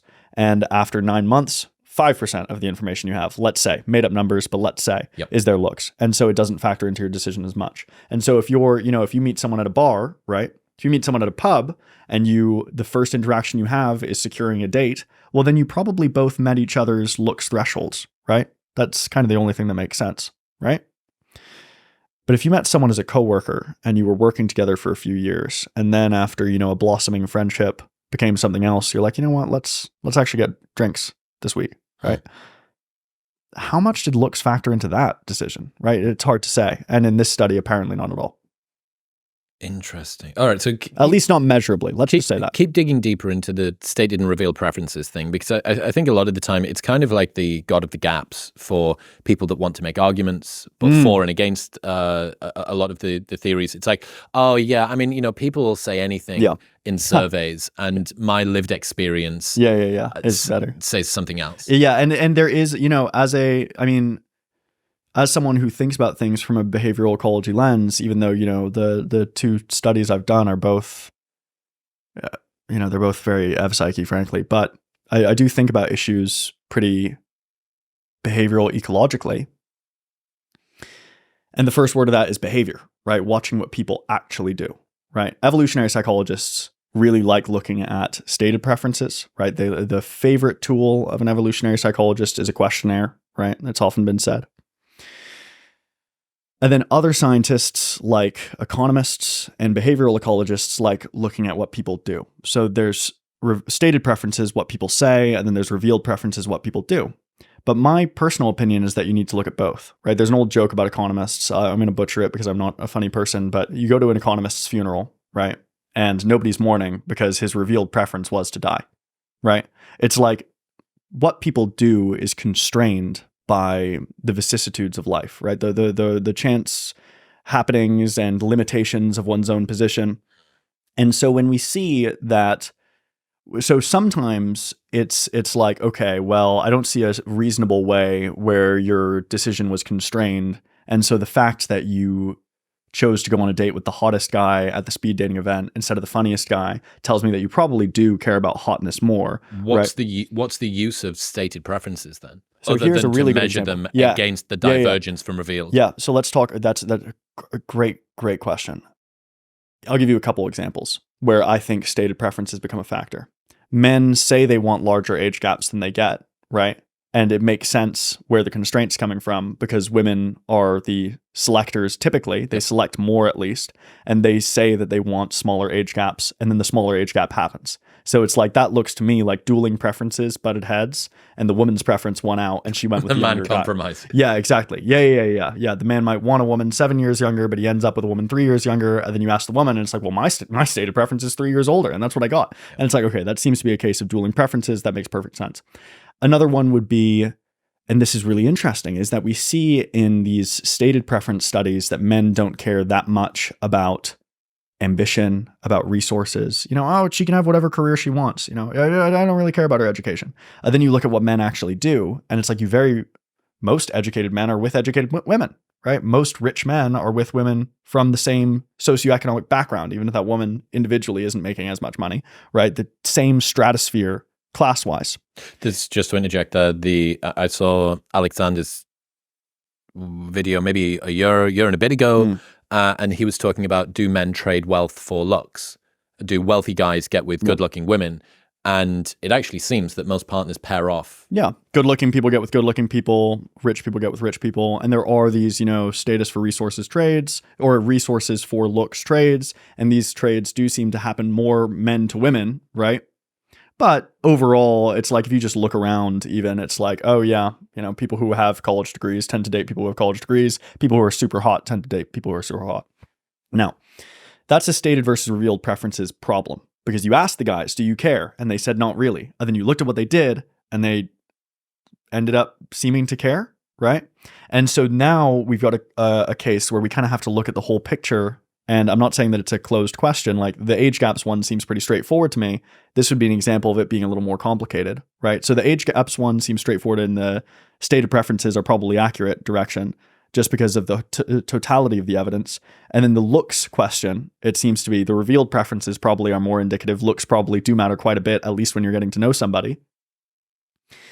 And then for something like this, now it's a little more tricky, isn't it? Because maybe men care more than they say, right? I certainly don't relate to the idea of not caring, right? Like I feel I might be biased because internally, like, I've obviously got quite a bit of education, and I can't, at a personal level, I would rather, all else being equal, date a woman who's very educated, right? That would just,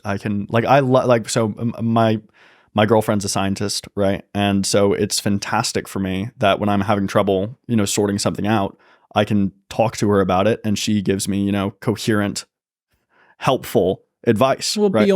beyond just having a fucking research assistant that you get to have sex with, yeah. what you also have is somebody that understands your passion. Yes, exactly. Yeah, it's not just, it has a utility beyond just practicality, where it's like, well, yeah, it's super helpful just emotionally, in the sense that it's like, okay, this is someone who understands me. Yeah, exactly. So I think that there are probably a lot of men who, if you ask them on a pen and paper, and again, this is probably my bias, I think there are a lot of men who it's like they're educated, they're doctors, they're lawyers, whatever.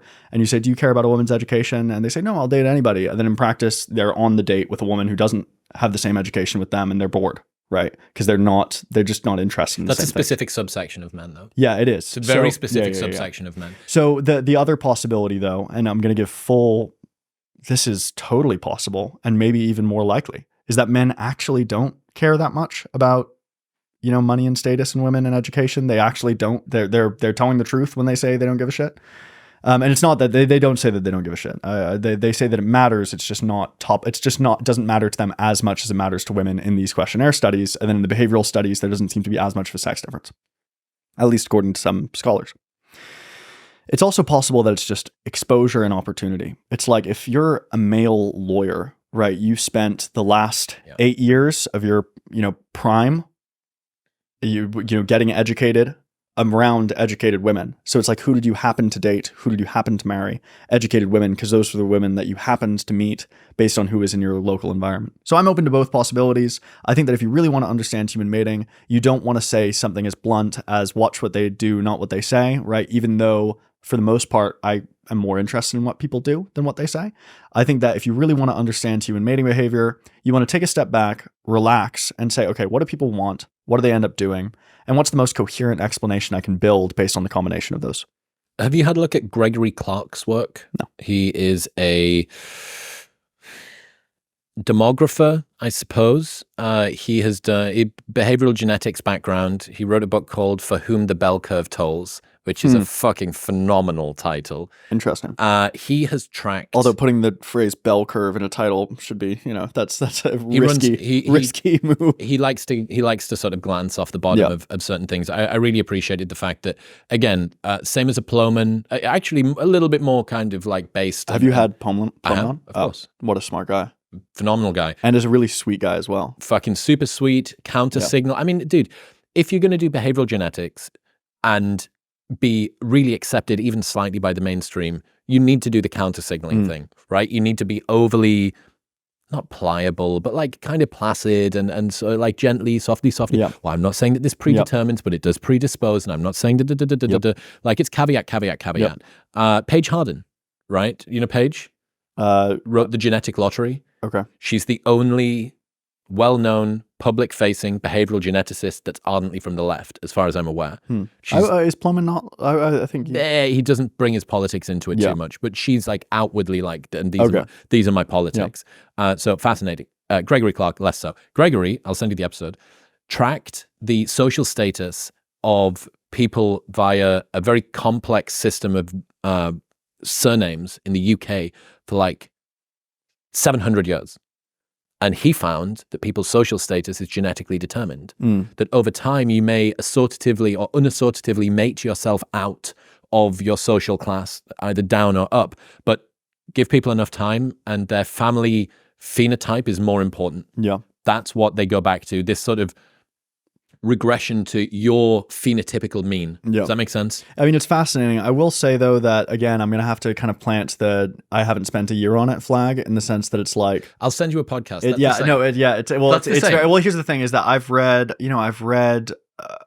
a couple relevant books on behavior genetics. I read Plomin's book. I spoke to Plomin for a few hours. I've read several articles on it, but I really I'm just not, and I understand the behavior genetics of infidelity quite a bit, but I just don't, I'm not an expert on, I'm just not an expert on it. And I'm not going to pretend to be. And there's a lot of even academics who will come on shows like this and just be like experts on everything they're asked about. And it's like, well, I know that you're not an expert in everything. Science is lame, bro. Science is real. Bro science is super that's fun. really, but dude, I have this like rule that I stole from Douglas Murray, which is normalize saying, I don't have an opinion on that. Yeah. I don't know. Yeah, I've said that several times today. Like that is, again, when was the last time that your favorite content creator said that they don't know? Would be a great fifth question to ask. Like, just because you're great in behavioral ecology, infidelity, mate preferences, and attraction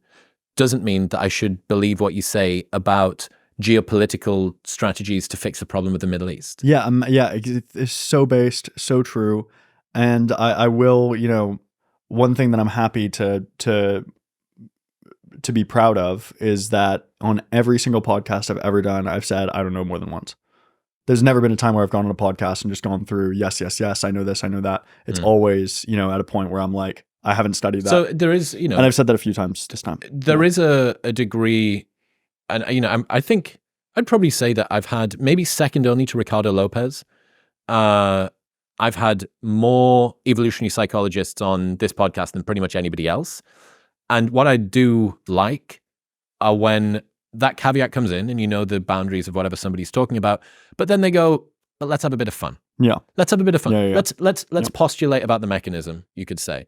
And it's like, look, we don't know what's going on here. Here's some cool ideas, because that's the fun bit. Yeah. The fun bit of evolutionary theory and presumably of behavioral ecology as well is going like, why does that happen? Well, given what I know about the way that humans work, and given what we know about the environment that they're in, let's have a play with a couple of mechanisms. And that for me is the best stuff. I fell in love with this subject when I read The Moral Animal by Robert Wright.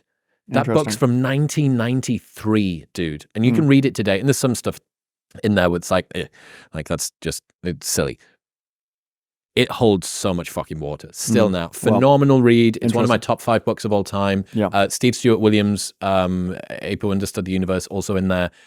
It's just brilliant. And I loved learning about evolutionary psychology, first off, because it helped me to understand me. Yeah. Helped me understand why I am the way I am. What are the mechanisms that are driving me? Why do I feel that way about these things? Oh, this isn't some weird quirk of my psychology. This is like the source code that I'm built on. And this is a commonality. And this is what I'm trying to do a lot of with the show, which is, look, if we open up the hood of our preferences, of our fears, of our dreams, of the ways that we think about ourselves, of our curses, of our competencies, if we do that, it makes you feel less alone and less personally cursed and less inside of your own head. Very wise and flattering words about evolutionary psychology. I'll weigh in mostly to agree. Evolutionary psychology was my first love in science. My closest mentors at Boston University were anthropologists, but they came, like Carolyn Hodge Simeon. She was one of my teachers, one of my professors, and she came straight from Santa Barbara, right? The mecca of EvPsych. And what I loved about EvPsych was that while cultural anthropology and to an extent other disciplines emphasize what makes us different, evolutionary psychology emphasizes what makes us all the same. They would call it the psychological unity of mankind, right? Our shared nature as a species. And I think that evolutionary psychology, while I think that on some questions there are better tools now after learning more about the field, frankly, at Oxford and its alternatives, while my opinion has kind of shifted on it, I still maintain that they're right about so many things, and that their their big wins are some of the biggest in psychology ever. I mean, it's incredible that Buss's original mate preferences stuff holds up. Nearly half a century later, and that you can still basically find the exact same results by running the exact same study. I mean, you want to talk about a replication crisis? That's awesome. But again, for things like understanding the complex interplay between culture, environment, and nature to determine who we find sexy and who we don't, I've come to just think that that evolutionary psychology is part of the picture and necessary has but stuff not to say. sufficient. Yeah, you also need a deep understanding of socioecology. Well, ultimately, you're not looking... Which many evolutionary psychologists have, of course. Yes. I mean, I'm not criticizing anyone. They know you're not. Yeah. The human behavior isn't occurring inside of a Faraday cage, right? People are influenced by... We said it before, like two very obvious ones, beautification in relation to local socioeconomic inequality and the sex ratio hypothesis. Right? Just two effects that occur. Yeah, income inequality and sex ratio. Fascinating. Yeah. And you're like, right, okay. And both of those are like, pretty hardcore, at least every evolutionary psychologist will be familiar with. Yeah, that. Exactly. And that's a brilliant point, because that's very behavioral ecologically compatible. Like, those two fields would not disagree. Yes. Yeah. So you go, okay, well, in this, like, I need to do more work, because this is literally the first time I've ever heard the words behavioral ecology put together. Maybe I've heard it like at some point before, but it's the first time I've heard it used properly. So I need to look into the field more. But the way that I could see, if you're right with the way that your field looks at the world, functionally, it will be better at predicting behavior. Yeah. So there are cases where you test them against each other. Like, you could test them against each other. Whereas, like, this is what we should do. This is what humans should do. This is what their preferences are. But that's in a, petri dish, confined box, sandbox, Faraday cage. If you're not in this hermetically sealed lab, what happens? Well, you are intrinsically fused with the culture and with the presuppositions of what you think and your assumptions about yourself and about the world and about your place in the world and about what other people think of you. And so, perfect example of this, 20 years ago, every girl wanted a thigh gap. Now, it's like... when the economy was great. Yeah. Dude, I've really, really enjoyed this. I'm very glad that you've come through. We have literally like 5 more episodes to do. Okay. And I look forward to finding some ungodly time for one of us when you get back to Australia to run this back again. But I'm really glad that you came through and stopped off in Austin. Where should people go? They want to keep up to date with everything that you do. Yeah. You're massive on TikTok. You've got fantastic podcasts as well. Where should people go? They want to check out. Yeah, well, there's I guess there are a few things that are worth flagging. The first, for my kind of social media presence, it would be good to just Google my name and follow it. And then in terms of the actual work I'm doing, so there's academic work, which I'm going to keep everyone abreast of. And then there's also some corporate work as well, frankly, where, you've met Tim today. So we're working on an app called Couply, and you can go to, just to flag this, right? Couply.io/Macken. If you're in a relationship, right, and you're looking to improve your relationships, this is an app where both partners download it, and we're going to be bringing some of the science that we talked about today into the app to help improve couples and help them last longer. Yeah. Dude, I appreciate you. You're awesome. Yeah. Your stuff's really, really good, and I'm glad that we connected, and I hope that you continue going, and I hope that we have more conversations. Cheers. Thanks so much, Chris. Appreciate it. If you enjoyed that episode, then press here for a selection of the best clips from the podcast over the last few weeks, and don't forget to subscribe.